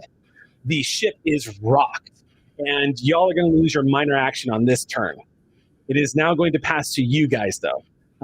You can see, by the way, what this Jimidar is trying to do. It's 2-1. The Jimidar is using an old ship tactic of a smaller ship flying against larger ships. It is trying to use the Romulan warbird as a collateral. In other words, it's putting itself as close to the warbird as possible for the fight to make it that much more of a risk to fire upon them. So, it's the Pride's turn. You have a major action, and you can spend to keep the initiative, of course. What would you keep like to the do? initiative for free. For free, Yeah. The top of the turn. Captain, wish to fire? Fire away. But really This is quickly, what what I'm are you gonna do. firing first? Phaser banks first, Captain. Okay. This is where I'm going to do something ridiculous. Because I might as well. I would like, if everyone's okay with this, I would like to use all 6 momentum to buy 3 dice. Do it. Yeah, I mean, yeah. We didn't build this up for you not to be like, Yeah. hey, if I could do this thing, if I built up all the moment, yeah, I mean, it's been waiting for you. we've been working on it. Yeah, it's warmed up for you. So that gives us 5 dice. And then I'm going to do a thing that I don't think we've done yet. I'm going to activate a medal. With a I've not done that reputation yet. roll. True, you're the only one. Yeah. who's done it. With a reputation roll, when we use the claim to buy different bonuses and feats, I chose a medal called Starcross. And it says, once per mission, before attempting a task that one of their focuses applies to, which mine definitely does, the character may choose to double their focus range. For that task, the character scores 2 successes for any die that rolls equal to or less than twice the department rating. Nice. So I need to roll under 10 for crit success Holy on all 5 Okay. of these die. So if you're trying to shoot, he does have evasive maneuvers up, so this is going to be an opposed task. Yes. Um, How does my and- trait sharpshooter come into play here? Would it be? Read me the trait sharpshooter. Oh, this is a character trait. So another thing that we did when we were doing reputation rolls, we get to add. one of the things we could purchase with the claim was a character trait, and I chose sharpshooter. Difficulty down one, for I my- think, right? Yeah. I assume, but I don't know if how that works with opposed checks. I'm going to read it real quick.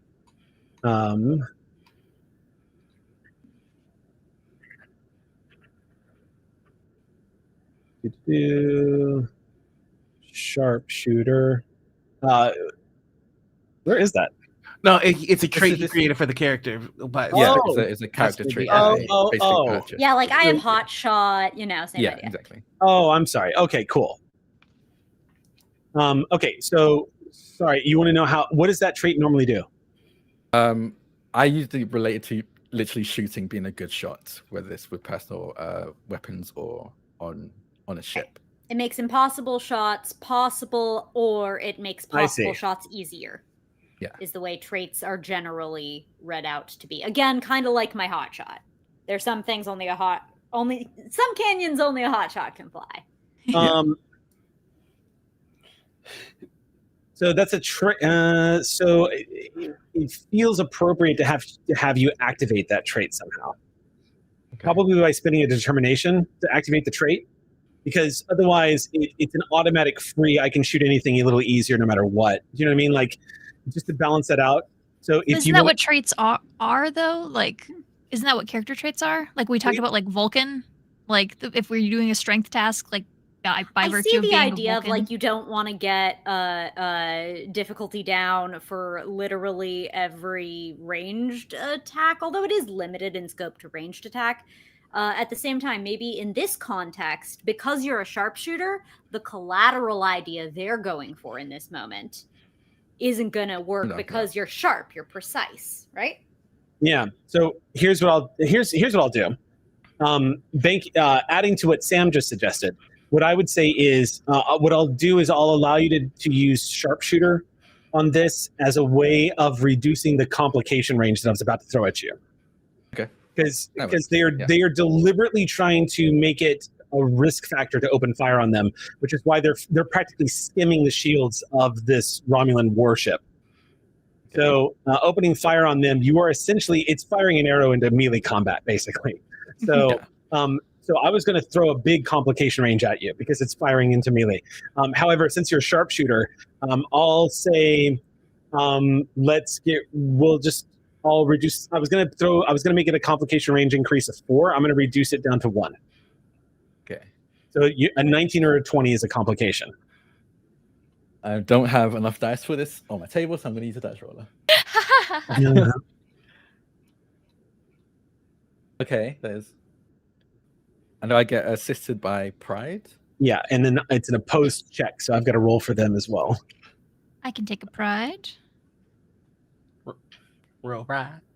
Roll Pride. What's our... Okay. So they need to make a... Oh yeah. All attacks against your ship become opposed task using my daring con assisted by my ship's structure.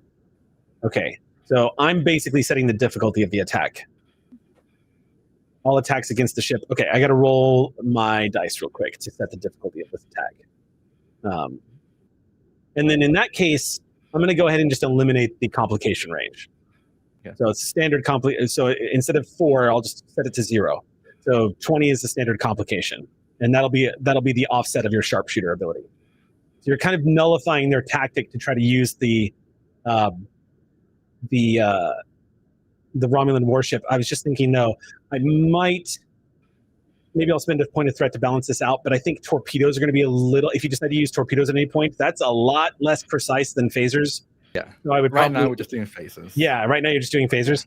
Okay, so then let me just make a quick roll here. This is...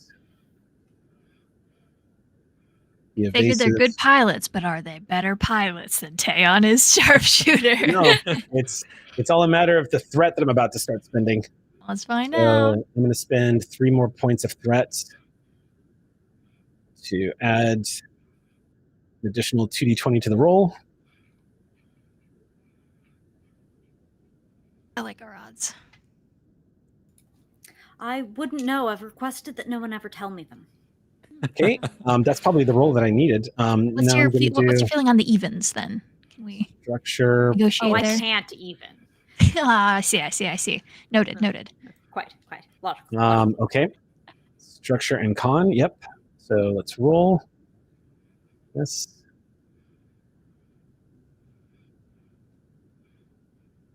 Okay. The difficulty of this attack is 8. Oh. I rolled 10. 11 count the prides. With the pride. Okay. Yeah. That is the new talk. Were there any of them that weren't criticals by chance? All of them were criticals because my crit range is 10 now for this specific task. I rolled 2 crits. I rolled 2 1s, a 5, and a 15, and then the assist was an 8. So I rolled a total of 8 successes. That was a very rolled a respectable roll. That was... I rolled a 5, a not 1, Taeon. a 4, a 4, and a 2, which are all under 10, which is my current crit range. That's 10 successes. Okay. Plus the pride were gave low. 1, so it's 11. All right. And so that's the impact. How much damage is we that? get 3 momentum back from that. Yes, so let me check. So how do I want to do this? So because of the versatile trait, we get an additional 2 bonus momentum for hitting with the phaser banks. So that is piercing. 3-5. Oh, piercing. You can put the bonus momentum from versatile into piercing to let some of the damage ignore resistance. It tends to be fairly good value for value on immediate momentum spends. Versatile, if the attack of the weapon is successful, it gains X bonus points of momentum. It cannot be saved. Yeah. So you have versatile 2, which means you gain 2 bonus momentum that are floating out there for the attack. Yeah. So throw those on. Total of 5 momentum, 2 of them bonus. I'll put. How many of them do we need to put a piercing onto? I don't think you can put piercing onto it. Your weapon is versatile; it's not piercing, and that's not a trait you can buy. Isn't it devastating attack? Or am I devastating attack lets you increase how much damage you do. Piercing lets you ignore resistance, and phasers don't have a piercing quality. I think it can be a momentum spend, which is what we're talking about in this context. Is that right? Let me double check because it's entirely possible. I know that was in first edition, so it might be that that's why I'm checking. Yeah. 226 for weapons, spaceship weaponry. Yep, I just arrived, so that's the categories they can have, but that doesn't tell me whether one can impute the quality. So yeah, what I'm going off of is specifically the momentum spins that you're allowed in combat, which added severity, obtain information, extra actions, buying d20s. But there's weapon qualities are not something you can actually purchase this time in combat. So you wouldn't be able to pierce, but you would be able to increase the damage. In that case, I'll use 1 bonus momentum to give myself an extra attack with steady hands. Fire at will, sorry, which lets me fire at will. It lets me take another major action at a discounted price. Nice. That's down to 4 momentum. 1 needs to be spent. Still. Yeah, we're shaken, so we can't take a mana action even if we patch. That won't work. Okay, cool. Yeah. In that case, information spend. I kind of want to just do as much damage as I can. I might put the remaining into damage. If we can do that, let's do it. Yeah. Yeah, I'll spend 4 for additional damage. So put additional 2 damage into that. Okay. How much damage total then? 11 points of damage. Woohoo! You returned the favor. 1. So on the second attack, what are we doing? Torpedoes? I think I'm going to do torpedoes for the second attack and do the salvo attack. Is it? Are torpedoes still DC 3 in 2nd edition? Because we'll be swift actioning, so then it'll be up 1 further. If, however, we cut a momentum spend, oh no, that's a major action. No, I really want to point out real quick that firing on them again, the difficulty to hit him is going to be 9. Oh, isn't it a new defended until his next turn?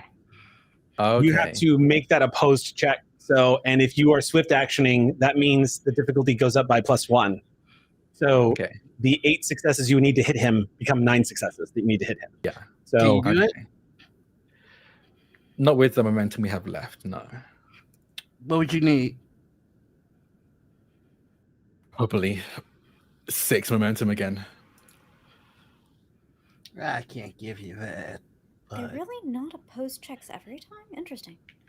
Yeah, choose a single. No, I mean, because you can have you set the opposed check once for the round, or you could have each time you 1v1, and either statistically is going to be the same. There's no reason to prefer one or the other. As a rule, in general, it's just interesting which one it ends up being, because in a game system, plausibly can be either. Swift action is different than us maintaining the initiative, though. Correct. Correct. Then it would still remain a difficulty 8 check, which I think I know I'm going to do my more favorable. Frankly, if this is ultimately Taeyeon's going to have to take another shot at this difficulty. I know what I'm going to do for my second major action. If everyone's still cool with this, I would like to do defensive fire, and just keep them. Make it difficult for them to shoot back at us. You want to punish them if they decide to hit you again. Yes. Yeah. So for those of y'all who don't know what he's doing, defensive fire is one of my favorite new abilities. You choose a single energy weapon on your ship, and until your next turn, anytime an enemy attacks you, it becomes an opposed task. And at the same as like evasive maneuvers. But if you succeed on the opposed task, if the ship becomes an opposed task, your daring plus security assisted by your ship's weapons plus security at the same difficulty. If you succeed, your momentum spend for 2, you get to immediately counterattack, inflicting your weapons damage against the attacker. If they're going to make it a competing role when I fire at them, I'm going to make it the same for them when they fire at us. You cannot take this action if your ship is currently benefiting from evasive action, but you're not. So, yeah. Okay. So we keep the turn. Initiative. If you keep the initiative, then you keeping in mind you still do not have any minor actions. We also don't have any money, and it costs money now, right? Oh no, Taeyeon was top. No, order. Got it. Yeah, Taeyeon's top of the order, and this is our one free. Yeah. No, I had to. Yeah. And if Taeyeon is keeping our contested role, then I will not be going. Unless you have a flight action for me, but I think it makes more sense for one of you to go. Do you want to build us up momentum, maybe? Oh, well, I'll be creating trait probably. Hold up. Hold. Give me 1 second. Okay. There might be a way around this for you guys, because that's why I chose to do that last. So if you... Yeah, because if you...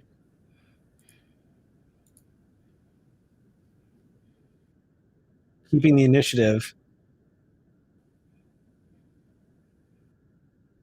Hold up. Because if you keep the initiative, that basically means... Yeah, if you keep initiative, you get your minor action back. Because it's a new turn. Makes sense.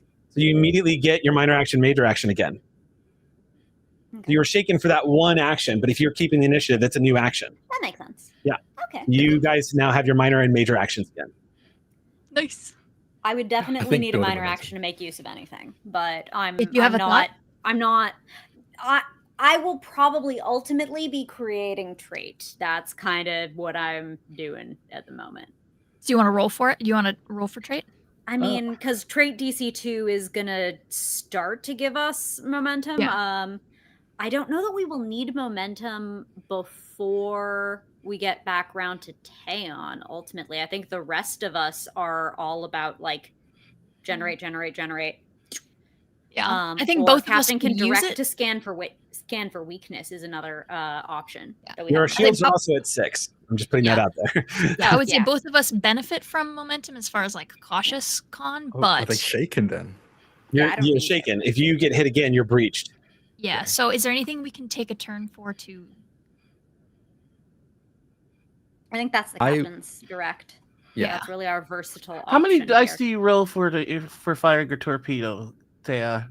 If I give you A, baseline 2. Yeah, it's the baseline. Yeah, and you need 8 to hit them. I'm probably going to ensure that I hit if the current defense is 9. Taeyeon's maxed out on actions per round. Yeah, and I can't do anything else. As a quick reminder, I'm not allowing the sharpshooter to apply to torpedo attacks. Yeah. On this. So just keep that in mind. Because that means I'm going to jump the complication range up again.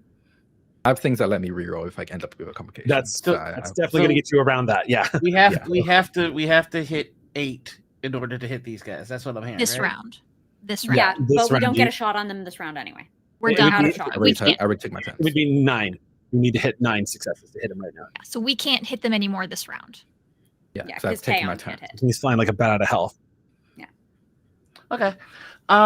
In that case, I'd like to boost shields if we have an action that we could do that. So they hit us again the same way. I'm going to cook something if I hit you again.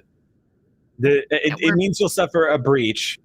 and that could impact your systems. But the pride is beefy, so she can take some punishment. But yeah, well, we got like crew and stuff. And the big problem is that the polaron beam that you just got hit with ignores resistance. yes, That's the big problem. I think you could take another one.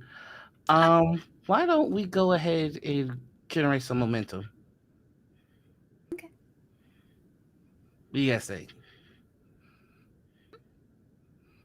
I mean, up to you. Like, you're the captain. You actually have the most versatile turn right now. If you Yeah. want the shields back, they're back. If you want momentum, we have mo of it. Like, it's really like above table. Precautions comes back every scene. So if we take one more breach. But if we keep it feels like being in the death saves and then getting the health potion and then being back in the death saves kind of thing. The precautious will only hold the one time. Yeah, and that's what Sam was saying earlier, is that most of us, our next actions that we will take, are things that we're good at and are likely to generate momentum. I will say, if we can generate momentum before then, that'd be great, because if they take their next turn, they're going to fire at us. None for you. If they fire at us, I'm going to need momentum to fire back and succeed and hopefully counterattack. So either one works. What does the helm action maneuvering? That's basically how you give us momentum back, but it has one other function to it. What was that? I was just reading that. 1 sec. It's really crossing difficult terrain. Yeah, so you could flavor as playing the border of the nebula kind of idea. Yeah, this is normally used to generate momentum for crossing difficult terrain.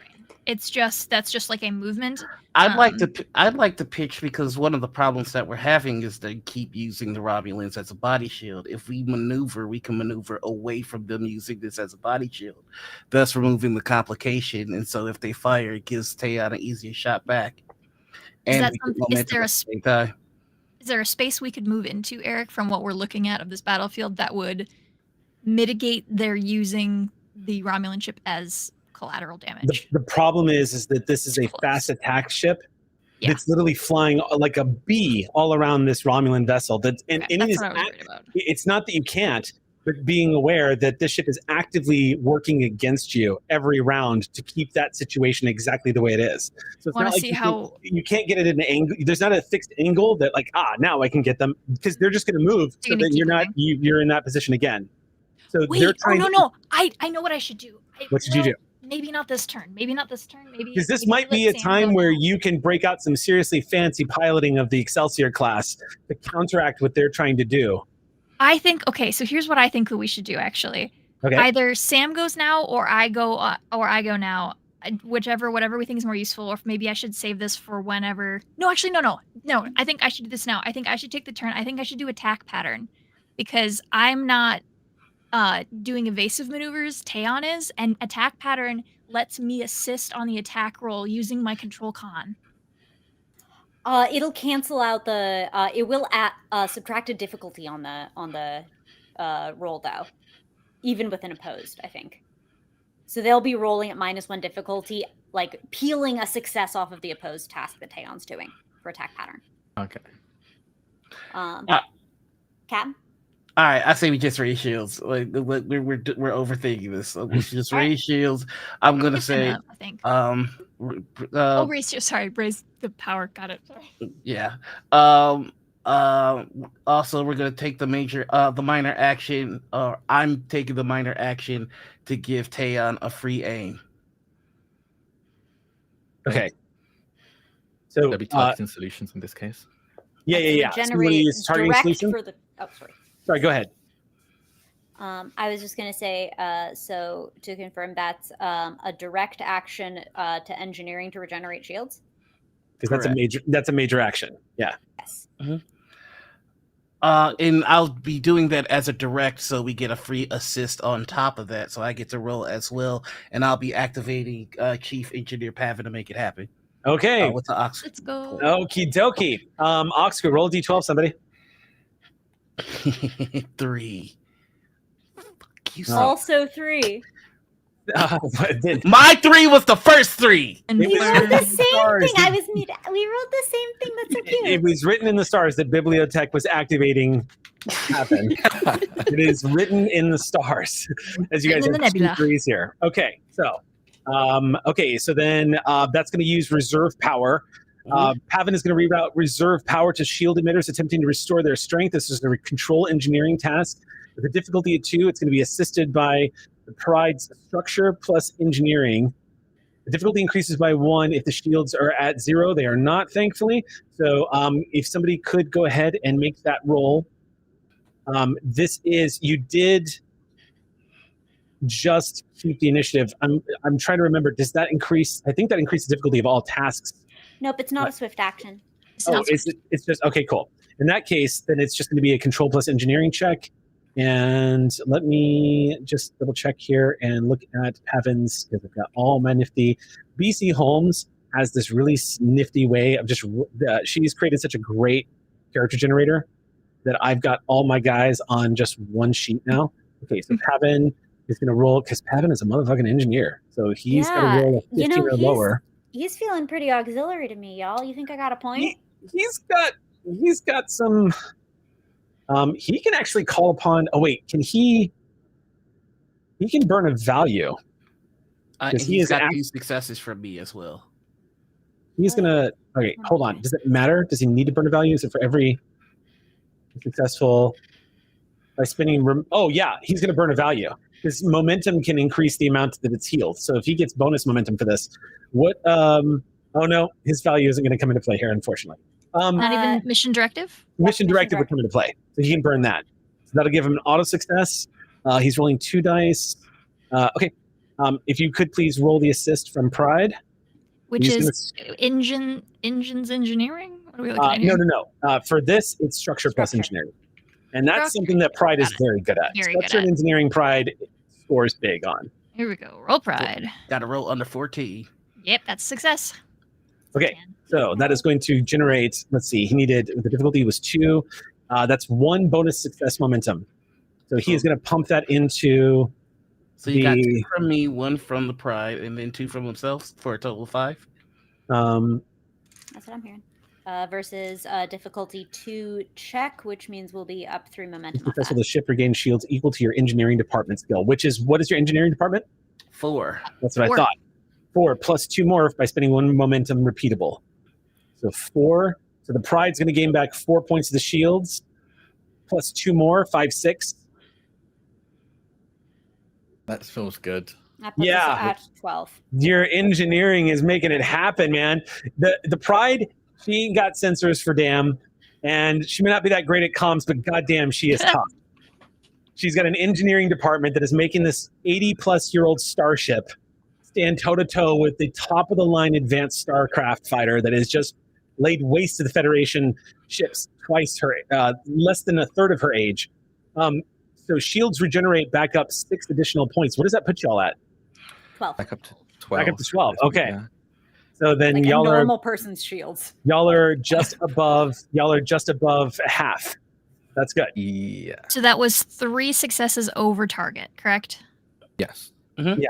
Yes. You can spend 2 more. It is repeatable. So for every point of momentum you spend, you get an additional 2 points of shields back. So it's up to you. Additional 2 points. Yes, 2 points. So we have pretty worth. Yeah, we have 3 momentum then sitting in our pool right now. That is mathematically favorable relative to even losing shields to full power. If you let Pavan have that. We want to save 1 in there for just in case and drop 2 to knock us up to. You can do that? 16? I think so. 16? That okay. makes sense, yeah. Yeah, drop Okay. 2. 16. 16 of 18. You spend for Bibliotech activates Pavan. Pavan and the engineering team downstairs, along with Baya, basically working burning the midnight oil. You see shields reroute power from non-essential systems right into the shield relays, and you watch that red blinking alarm going off as the ship is at red alert. You immediately go from red to yellow to blue in just a matter of seconds. And you hear Pavan on the comms go, "I've got your shields back, Captain." Never doubted you for a second. Now let's get back in the fight. All right. What's next? And you. Is that okay? That's As okay. it passes to me, the Romulans go.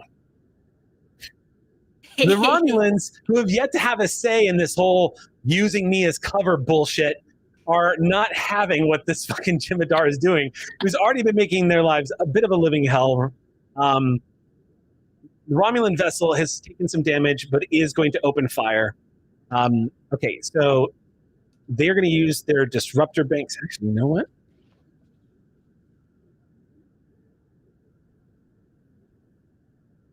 Yeah. No, they're going to fire a torpedo. They're going to try to hit this motherfucker with a torpedo. Let's see. It's not the tactically most sound thing to do, but it is what their commander is going to order them. Oh, and they do have that too. Ooh, no, never mind. I forgot. Mogai have fast targeting attack systems as well. They are going to target the engines of this fast attack fighter to slow it the hell down and remove their advantage. So the Romulans are going to target, they're going to use fast targeting systems. They're going to use their minor action as a targeting solution to acquire the nacelles of this thing, and they're going to open fire. All right, so this is going to be 2d20. Unfortunately, they are not able to spend threats. And they are not a supporting character, so... Could we spend an ox point to act? Oh, we already activated. We already activated someone. Yeah. Okay, so they're not going to be able to... I forgot that this damn thing is moving. They're not. They need 8 successes to hit this thing because of its roll. So yeah, they're not going to hit, unfortunately. So that's going to be their. Oh, and they use targeting solution. So that's the end of their round, and then it's going to pass back to the Jem'Hadar. Okay, so it's the Jem'Hadar's turn again. The Jem'Hadar bank comes around again. They are going to use on their action. I'm going to use targeting solution as a minor action and target the Pride once again, and then I'm going to.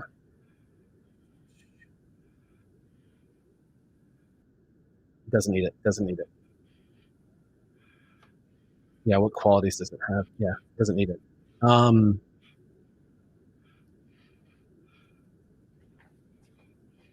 Oh, interesting.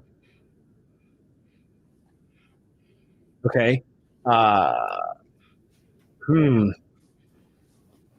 mean, them's the breaks. It's not like they know. Scotty doesn't. It's not like they know what they're about to do. They don't know the anthill they're about to kick by opening fire on the Pride. So they're just gonna have to deal with this. They're gonna targeting solutions. They're gonna open fire on the Pride again. They're gonna use this time. I also think they are under the impression that no, they're gonna use their phase polaron beam again. They'll open fire second time. Oh, but I have to spend a point of threat if I want to use an assist for the ship systems because I've already used as an NPC character, even as a villain. I have to spend threat if I want more than one assist every turn. So that burns another point of threat off of my dice, my bad pools here, and yeah, they're going to open fire on the Pride. Did you just call threat your bad pools? That's so cute. Bad pools, yeah. Okay, so. Have you ever seen the video of the bat swimming? It's so cute. It's so cute. No. It's a bat pool. He just swims right up into the woman's hand. Really cute. Focus. It is full of threat dice. I love it. Let's see. Determination. No. The old bat that's like very like geriatric and it can't fly by itself, so they hold it by its belly and fly it around and let it like flap its wings. I'm sorry, they're geriatric? So Yeah. cute. Actually, Turn decides not to fire back and just lets. Boo, party pooper. Tomato. This is going to be very easy. It's only 3 successes to hit you. Oh, perfect. Okay. It's just so you are going to roll your daring plus security assisted by the weapons security of the ship, and the difficulty is 3. I think with this being more defensive fine, I think I can use energy. I I take his photon torpedoes. Well, no, you already chose your weapon. You chose your phasers. You have to choose an energy weapon. Phasers. Yeah. Yeah. So, Okay, cool, yeah. But you do have to spend 2 momentum to activate this. That's fine. I see. Is this not the reaction? This is defensive fire. You have to spend 2 Yeah, so I'm momentum. firing back. Yeah. Did you already spend it? Isn't that No. why you? No. You're spending it now. I decided to do it for free, and then if I beat their difficulty, I can choose to spend 2 to actually deal damage with my defensive fire. Oh, Yeah. I see. Yeah. So now And I think I can he's do this. now you got to make a daring plus security, and then pride needs to roll weapons plus security, and a success means you spend 2 momentum and you get to open fire on this guy doing your weapon damage to him. Roll Good pride. news. I got 2 crits. So I got 4 successes. On my end. That's going to beat his 3. So you two are going to shoot each other this turn. You absolutely. He's not under the effect of evasive action right now. You absolutely shoot him. 3 successes was all you needed. So. And what did pride Noir roll? say? 2. 2, so 6 successes. Try 6. 6 successes will hit. So you can, and you've got versatile. So that's going to activate an additional 2 bonus momentum because phasers are versatile. Oh my god, I'll spend the 2 bonus momentum to attack again, and I'll spend all 6 of the momentum. No, because I only beat it by. Yeah, no, we were 2, at 6 with the 2 floating momentum, so those 2 knocks us down to 4. We have 4 momentum right now. Okay. So I'll spend 4 momentum to increase the damage of the attack by 2. Did you use the aim 11. I gave you as well? I don't think aim just lets me choose a target a specific system. So that's 4. I'm going to put 2 extra damage. That's 11 points of damage as a fire back. The pride is also going to take 11 points of damage. Ooh. As the phased Polaron beam once again slams into the shields of the USS Pride. Would certainly have been a vicious hull breach had you not restored the shields. But once again, 11 points are ripped from your shield. Shield. What's up? Does this not work like evasive actions? But no, for weapon he didn't. systems? No, it's not. That does not increase your difficulty to be hit. It just means you get to punch back if somebody hits you. Oh, I assumed it was the evasive actions where then they have to beat what you did. Okay, got it. No, defensive fires, you choose a single energy weapon, and until your next turn, if anybody attacks you, it becomes an opposed task, and if you succeed, you can spend 2 momentum and slap them back. Sorry, I got lost. Continue. Yeah, that's okay. Yeah, it's not a defensive maneuver. It's more of just it's when he's going to throw a punch, you also throw the punch, because there's an opening in his defense. So, I know it's called defensive fire, but in fact, it is punch buggy, yes, punchbacks. It's punch buggy, yes, punchbacks. Yeah. 11 points. Your sensors light up that you have just breached their vessel. As soon as the phaser strikes that Jem'Hadar ship, you can see hull plating get ripped right off the back of the ship. The targeting solutions, I get to choose. You can choose. You can choose which weapon systems. If you use targeting solutions. Yes, because you get the chance to either re-roll a d20 or you can choose a system specifically you wanted to target. Yeah, I'm definitely going to choose a system I want to target. What are you targeting? I want to get those weapons offline. I want to. Please. I want to hit those weapons. Okay, so a breach to their weapons. That's 1 breach to their weapons. It's going to increase the difficulty of all of their attacks against you guys by 1. Every little helps. Captain, we got a breach. Just to pitch something. What if we considered their engines to stop them from buzzing around our Romulans? That then doubles the threat that they're dealing with because they can't use a shield. They'll use our ally as a shield. Yeah. Depends on the magnitude of the effect, right? If it's 1 difficulty harder, then it's 6 1/2 dozen the other. If it's 2 difficulty harder to hit them accurately, then the captain's plan is very value. From what I understand, it's not changing how the difficulty is increasing the complication range, which I have abilities to reroll to usually mitigate that. The only reason I was picking that is because engines is very important to them because right now they have to dodge 2 ships. How many successes did you get on your attack again? 6. God, 6? 6. Yes. You gain 3 more bonus momentum. because you beat them by 3, and it was an opposed task. This is what happened last time. Oh, also because self-reliant. Yeah. Oh my god! I forgot about that because of self-reliant. I just realized, I was like, this is the same as an opposed action. So if you beat them by you get bonus moment because I was like, wait, don't they get bonus momentum because got 3 successes? I'm like, no, because you beat them at this. Oh, the momentum would go to you, and it's the difference by what you beat them by. So you get an additional 3 momentum from their failure. Can we use I that get to another damage? additional 3 momentum from self-reliance because I beat their check without buying a die. Yeah. I'll Okay, put all of that you've into got some damages. fucking momentum to spend here. Keeping in mind Okay, it's so that's another bonus momentum, 6. so it's going to go not the momentum from the opposed task, but you're self-reliant, I believe. Is it bonus momentum from self-reliance? Yes. Yeah, so that's going to go away unless you spend it right now. Yeah, I'm gonna spend spend 3 of it, and then 1 of the other momentum we Are generate. y'all maxed out on momentum now? I believe so. Okay, cool. Yeah. We have So- 4, not including your 3 floating. Okay, so then you have 2 momentum that you have to spend now, or they go away. Yeah. And y'all are So I'll maxed. use my 3 Mhm. that I get from self-reliance plus 1 of the floating Mhm. because we're at max Mhm. to add 2 more points of damage. That bumps it up to 13 points, Ooh. I believe. Mhm. You can use as a recommendation. You can use devastating attack here for the momentum spend, Oh, that's true. Devastating and attack. that lets you damage an additional system. There we go. That. For There it is. Every 2 momentum you spend, another system will suffer a hit. Okay. In that case, I'll use 2 of my my bonus momentum from self-reliance. Oh, it's not repeatable, so you can only do it once. Sorry, you can Yeah, hit. so that's fine. So I'll use 2 to increase the damage from by 1 from my bonus momentum that I get from self-reliant. Okay. To go from 11 to 12 points of damage, and then another 2 to make it a devastating attack. Okay, something just occurred to me. So you give them 2 breaches basically, because you're going to hit. Yeah. Oh no, it's 1 breach, but you hit 2 systems. Yes. Yes.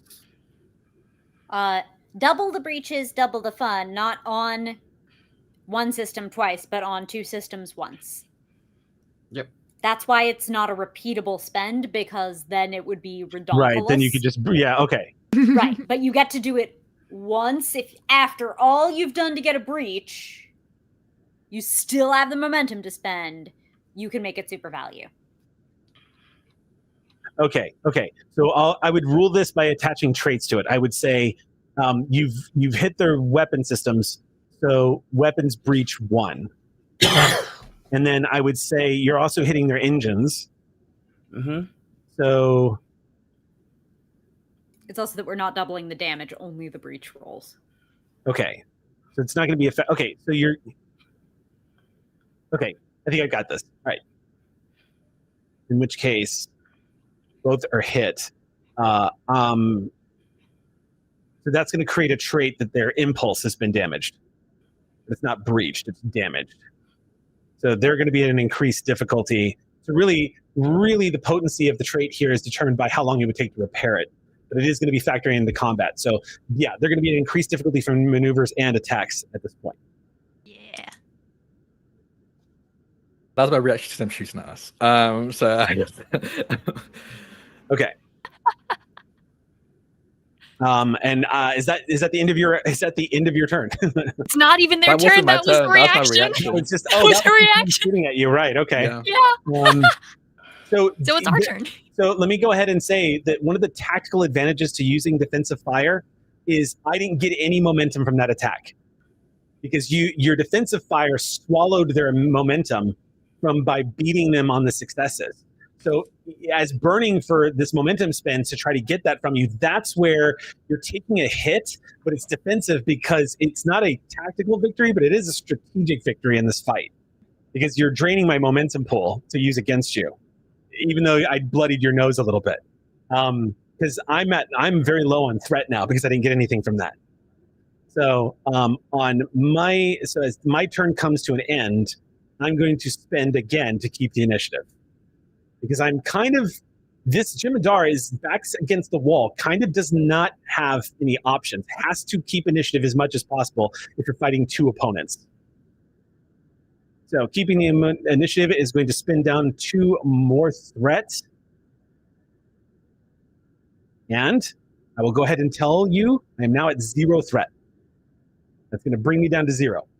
So that is going to start off my action. First thing he's going to do is, he is going to use, as a minor action, he's going to use maneuver. Control con, right. Control con. But he's at an increased difficulty. This would normally be a difficulty 0 task. It is now a difficulty 1 task because the engines have been damaged. Okay, so I was going to use this. Rolling, and then, okay, so that's going to generate, no, because I'm at difficulty 1, so that only generates 2 threats. And then I've got to use structure, and yep, this is con, right? Con! Using, for an assist. And okay, cool. So, that's a crit. So I'm going to get 2 more. So I'm back up to 4 threat now. And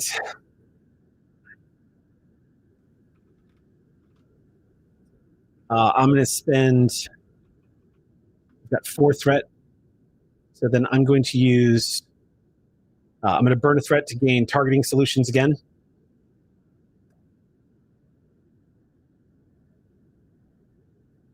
And, options are limited. The Jem'Hadar are fighting you as hard as they can, as they always do, as they tend to do. Okay,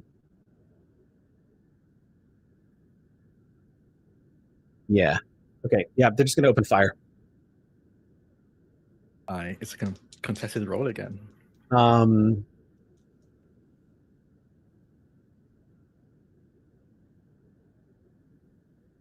I'm going to spend an additional point of threat to calibrate their weapons to increase the damage by 1. And then, I think then it's just firing, Let's see. They're just going to open fire. Okay, using the phase polaron beam banks once again. So you're using, you didn't use evasive action, did you? No, I haven't had a turn yet. Defensive fire still is on. It's until the start of my next turn. So it's still a contested roll between us, 2 of us, if they fire at us. Yeah, we've got the weapons one, but Helm hasn't had a turn yet. Yeah, we can't have defensive fire and evasive. Yeah, they don't work on the same. They don't. I see. I see. I got you. Okay. Okay. You can't make sweet drifting moves while punch buggy punch backing. Everyone knows that. Aw. Nope, can't do that.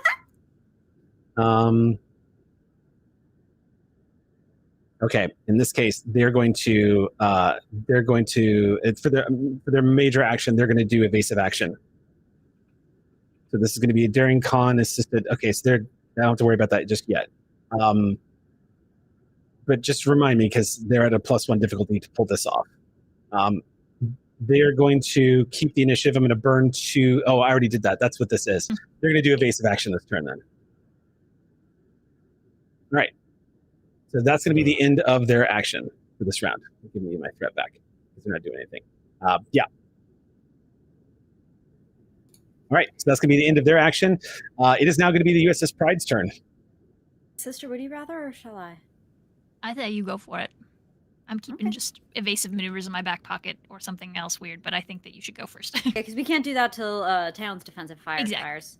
Exactly. So you're going to have to do something that else before Town goes up. So if there's something comes to mind, but I can take my turn, and then they can do a thing while you think about it. All right. Yes. Well, I would like to as well, because, I'd like to. Anyway, I'm going to... The way that the Peregrine stealth ship works is a little weird leapfrog thing, partially driven by the rules, but partially just driven by this treaty and its requirements vis-a-vis cloaking technology, such that I can't have that. That can't be what this is. So I go zoom, zoom, zoom, zoom, zoom, where everyone can see me, and then I go silent. And then I'm in some kind of zone. I highlight that because I'm actually going to go ahead with a variant on our original plan.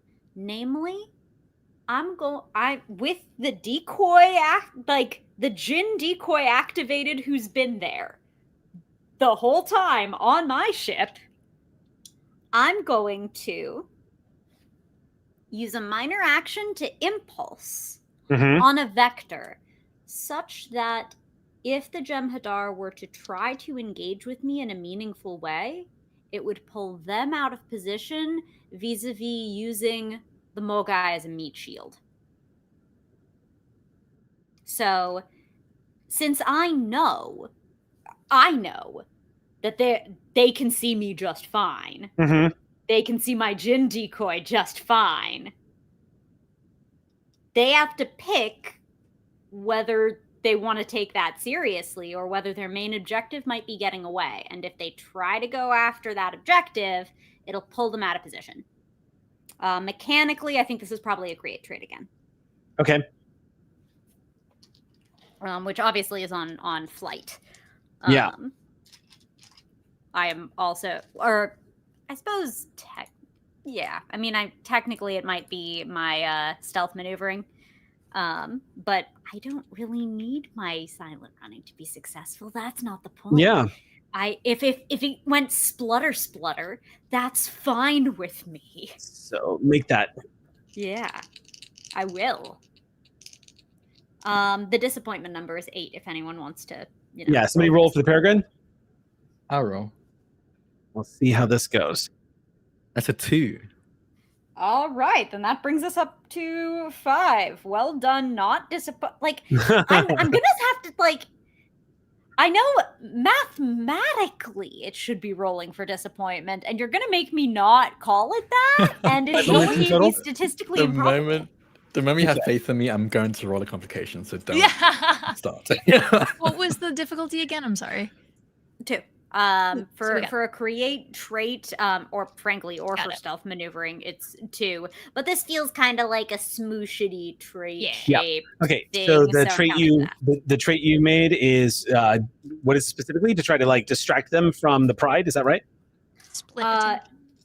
Yeah, split attention, or I was talking about chess and danger levels. Yeah, I could say that raises the difficulty. Can we call the trait? It's getting away.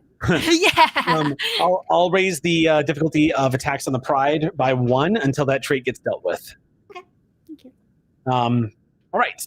So that's going to be player's action this turn. Then the next action is going to pass over to the Romulans. The Romulans, once again, Romulans don't truly understand the situation here. They just know that this Dominion, it needs to be destroyed immediately. So that's kind of what they're doing.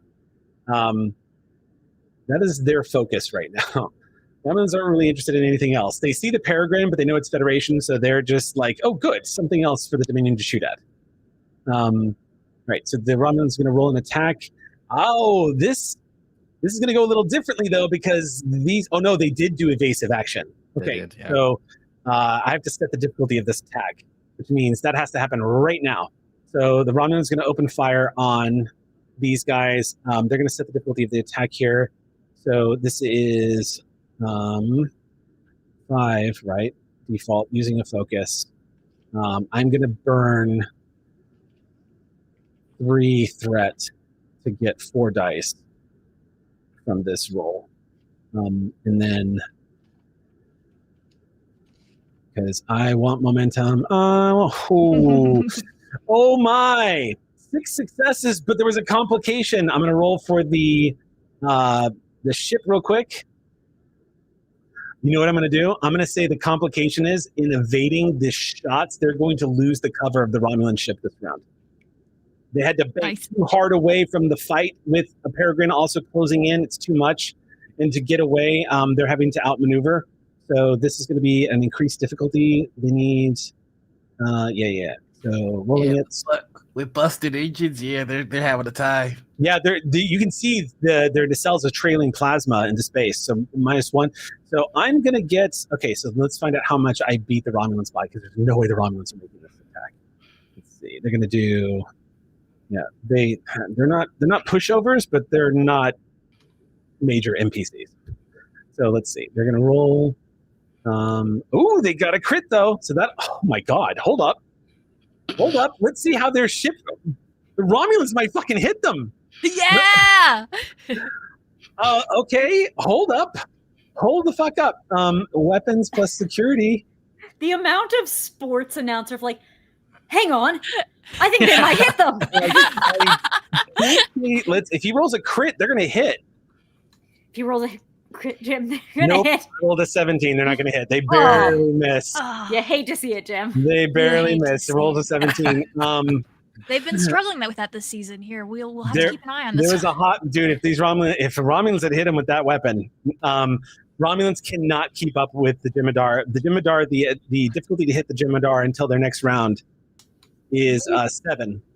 We would be considered. We're allied with them, right? Yes, you are currently helping them move 900 billion people. something like some absurd amount. The Federation is currently in the process of trying to relocate Romulans, help them resettle before the Hope Star explodes. Also, they're friends with Captain Peaches. So they are going to be. That's going to be it for the Romulans. Coming into this to look at our roles, our role abilities, and I do believe my role ability allows me to have a crewman or an ally re-roll their check. I'm sorry, I'm just checking really quickly to see if it's allies too, because if it is, I can spend the determination and just give them the crit.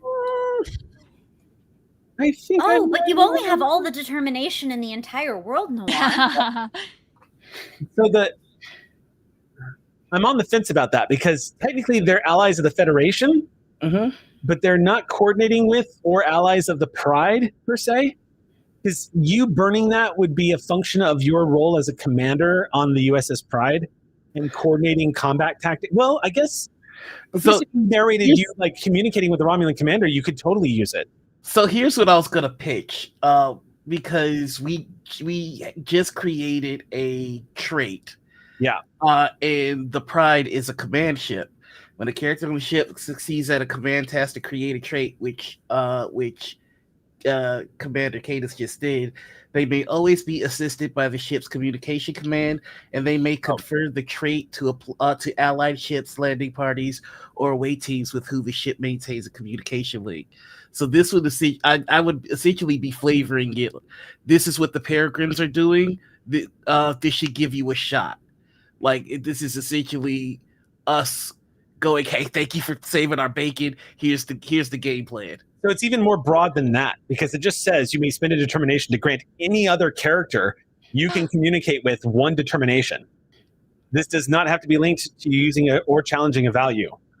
So, I mean, you literally could just like call over to the Romulan commander and tell them we've damaged their engines. You can hit them now, like you were saying. Like you don't even have to get that granular. You could absolutely do what you're trying to do and just tell the Romulan commander to spend a determination. Okay. To grant them a determination spend, basically. And with my orb experience, if you spend determination, you may gain 2 benefits listed, while if you would gain determination, you gain 2 points instead of 1. So I'm burning 1 determination to get 2 benefits, which is to give them 2 crits.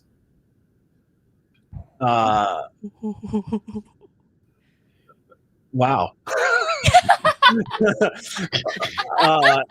That's orb experience.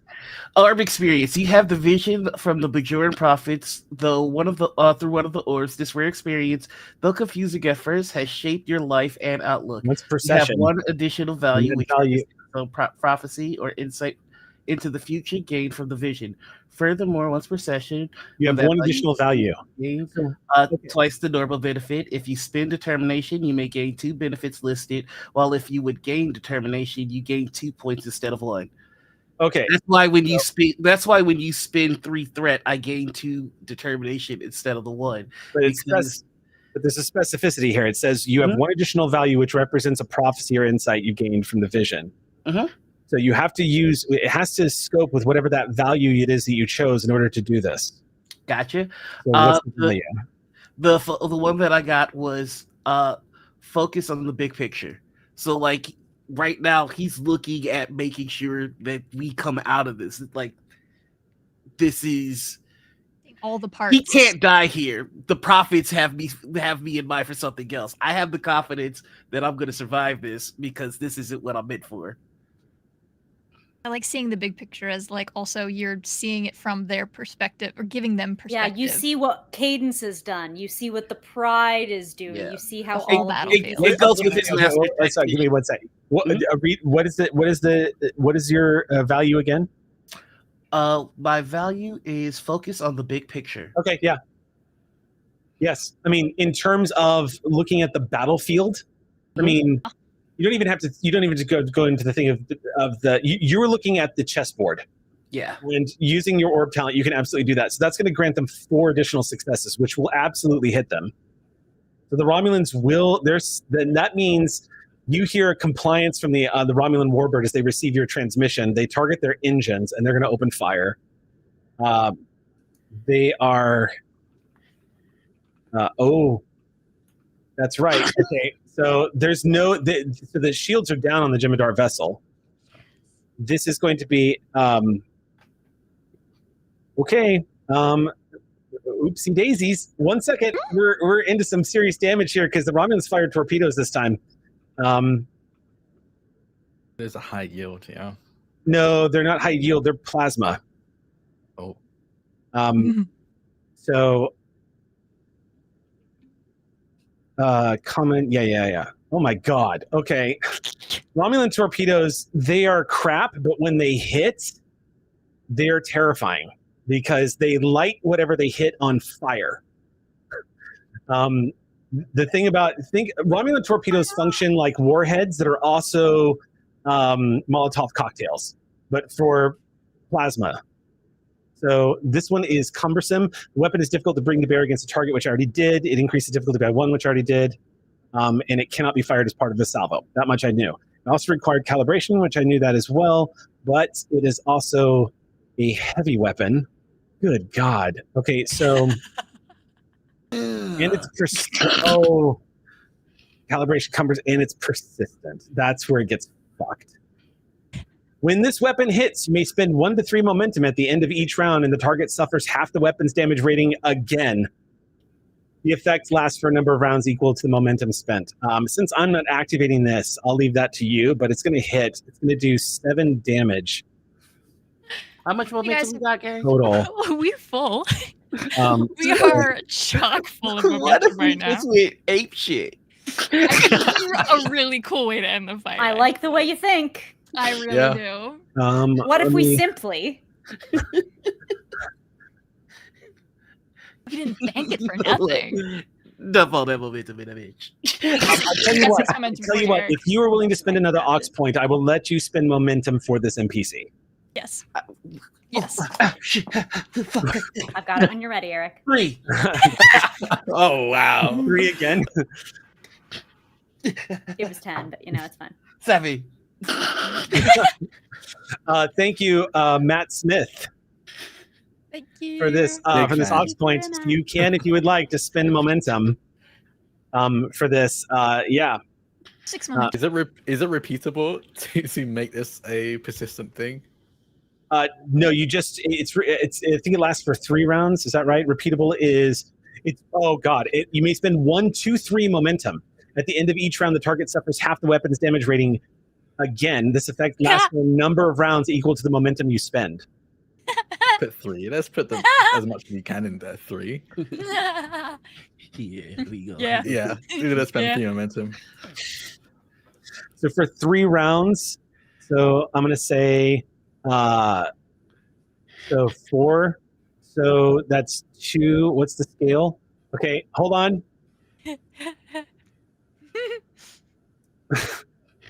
Okay, so then that's, and then so then the next. Okay.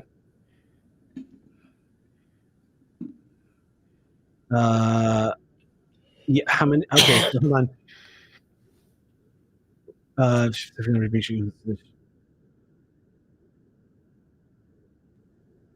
Greater than. Yeah.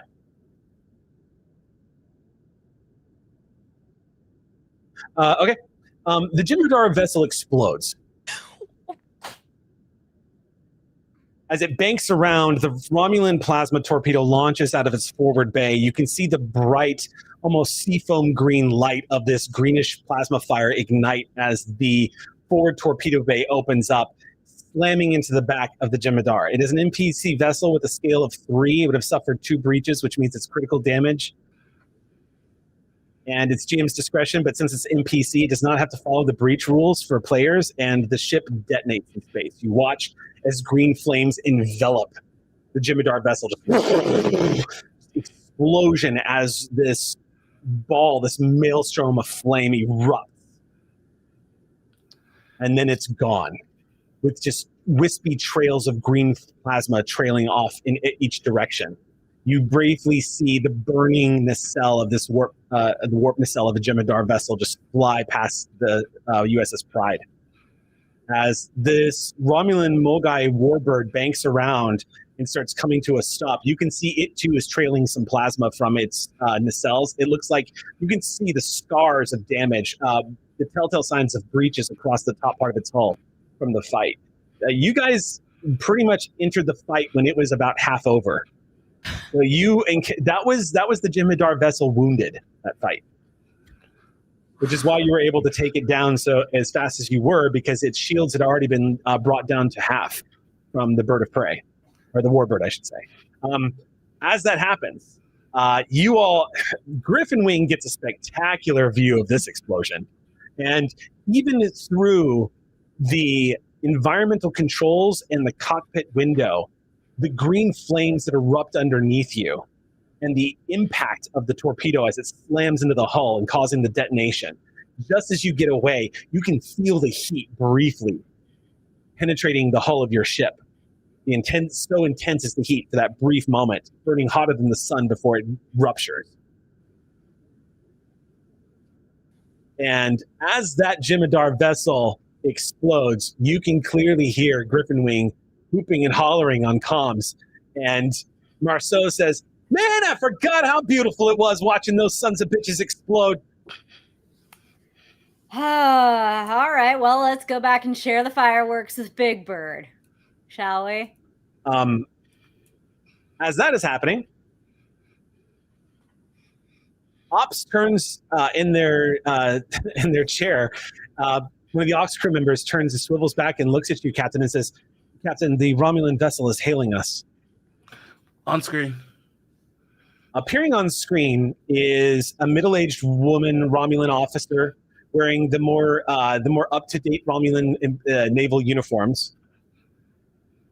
Clearly a member of the Romulan Star Empire. She looks like she has a curious look on her face as she regards you. Of course, she has the Romulan haircut and everything. You can see the symbol of the Romulan Star Empire behind her in all green.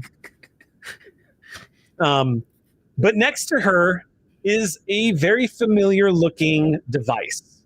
It's roughly the size of a humanoid figure. It looks vaguely like a photon torpedo that's floating somewhat upright and has the Federation symbol located on it, along with the word Gidget written across it in very formal letters, and underneath it scratched out with what looks like some pretty slapdash painting job, the word Peaches written across the surface. And you see the Romulan commander say, "USS Pride, I believe I found something of yours." Thank you for rescuing my crewmen and my crew. She just nods and says, "It was a pleasure to fight side by side with the Federation against the Dominion once again. Though I would request information about the story behind this Dominion attack before I report it back to my government. We'll have a full report sent to you immediately. She nods, and then screen cuts out. I think just before the screen cuts out, he's just going to go, Peaches, behave. As the screen cuts out, you hear Zoe down in Transporter Room 1 go, Captain, I'm getting a signal from the Romulan vessel. They're requesting a transport. Yep. Hail the conquering hero. Bring him in. As the energy beam activates on the transporter pad, beaming into the Transporter Room 1 is Peaches. As they reassemble on the transporter pad, Peaches just says, hello, Ensign. Hi, Peaches. And gets on the comm, says, Commander Cadence. Yeah, Big Bird, what you got? We got a little bit of a reunion, sir. And then you hear Peaches' voice go, hello, Commander. Rendezvous with me at the earliest possible opportunity, Peach. Yes, Commander. So glad to hear from Ensign. you. It is good to hear your voice, Commander. I look forward to bragging about what I've done. Ensign, could you be so kind as to beam me back outside the ship about 300 meters off the starboard bow? Sure. Yeah. Is that okay, Commander? You beam my Peaches out there right now! Yeah, aye, sir. Over the comms, Peaches I think you appears can hear just the engine through the comms. They gun it. As you swoop back in to rejoin Peaches, the Romulan warbird falls into formation comes alongside the USS Pride.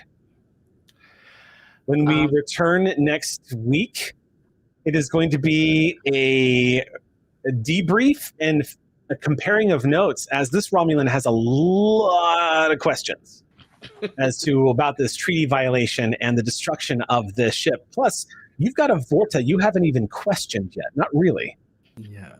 You've got a report to send back to Starfleet, and you've got an XO to pick up at a subspace relay station.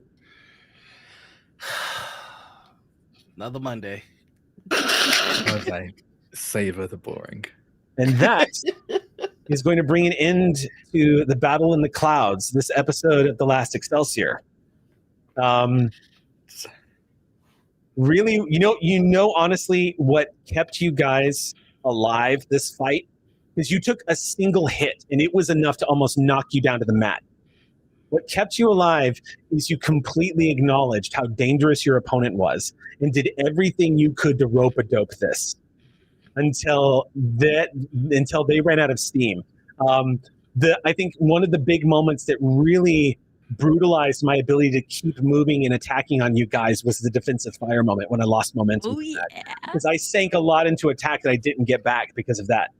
So that would have been a crucial moment that I would have had an opening to kill you were it not for a spectacular restore shields roll thanks to Ox points. So I just want to pause here and say that the clutch moments tonight belong to Ox point expenditure. You guys spending Ox points to activate supporting characters to give you even more power to your actions. Like on top of all the other cool shit y'all did, we need to acknowledge that Ox crew, oh boy, did they show up for tonight. The fight really made it worth it. Yeah, so I do need everybody to know that for the past half hour, I've been reading extensively about ships ramming capabilities. So it was on the docket. That was me last week. It was on the. So to give you an idea, this is a little behind the GM screen, but you had forced them into a corner where there was really only two options: board the Romulans and kill as many as you can, and take their ship, or ram somebody and die. Because if the hull breach, if that damage had not been enough to breach them again, they would have been on fire. They were going to breach next turn. So it would have made sense to ram somebody. That was their recourse from being lit on fire. I was trying to get them first. I was like, what if we ram them first? The group chat was like, what? I had the ramming rules open because I was ready for it. I was like, I'm spinning all the threat. But every single one of y'all had clutch rolls tonight. Fun. Keep all of this in mind and look over your character sheets because the next session, I'm going to be posting stuff up on the private Discord for you, for players, so that y'all will know because we're going to be doing advancement rolls and stuff. So because this is the end of a mission. This is officially the end of a mission. You managed to successfully rescue the targets, which, oh my goodness, Starfleet is going to be looking at your record there, Aeon. Managed to the Peregrines outshone in every possible way. Griffin Wing demonstrated its ability to let the USS Pride punch well above its body weight and keep it into a fight it could not win otherwise. Like the strategy and the tactics, the helmsmanship, everything. Excellent job, crew. Excellent job. Thank you, X-Crew, for being a part of it. We're going to bid you a good night. We were a little late tonight, but we started a little late, so it all balances out. Join us next week for the next episode of The Last Excelsior, where we do a wind-down recap of everything that's happened, and the Romulan tries to figure out what the hell this dance that they found themselves in is all about. Until then, friends, healing frequencies are closed.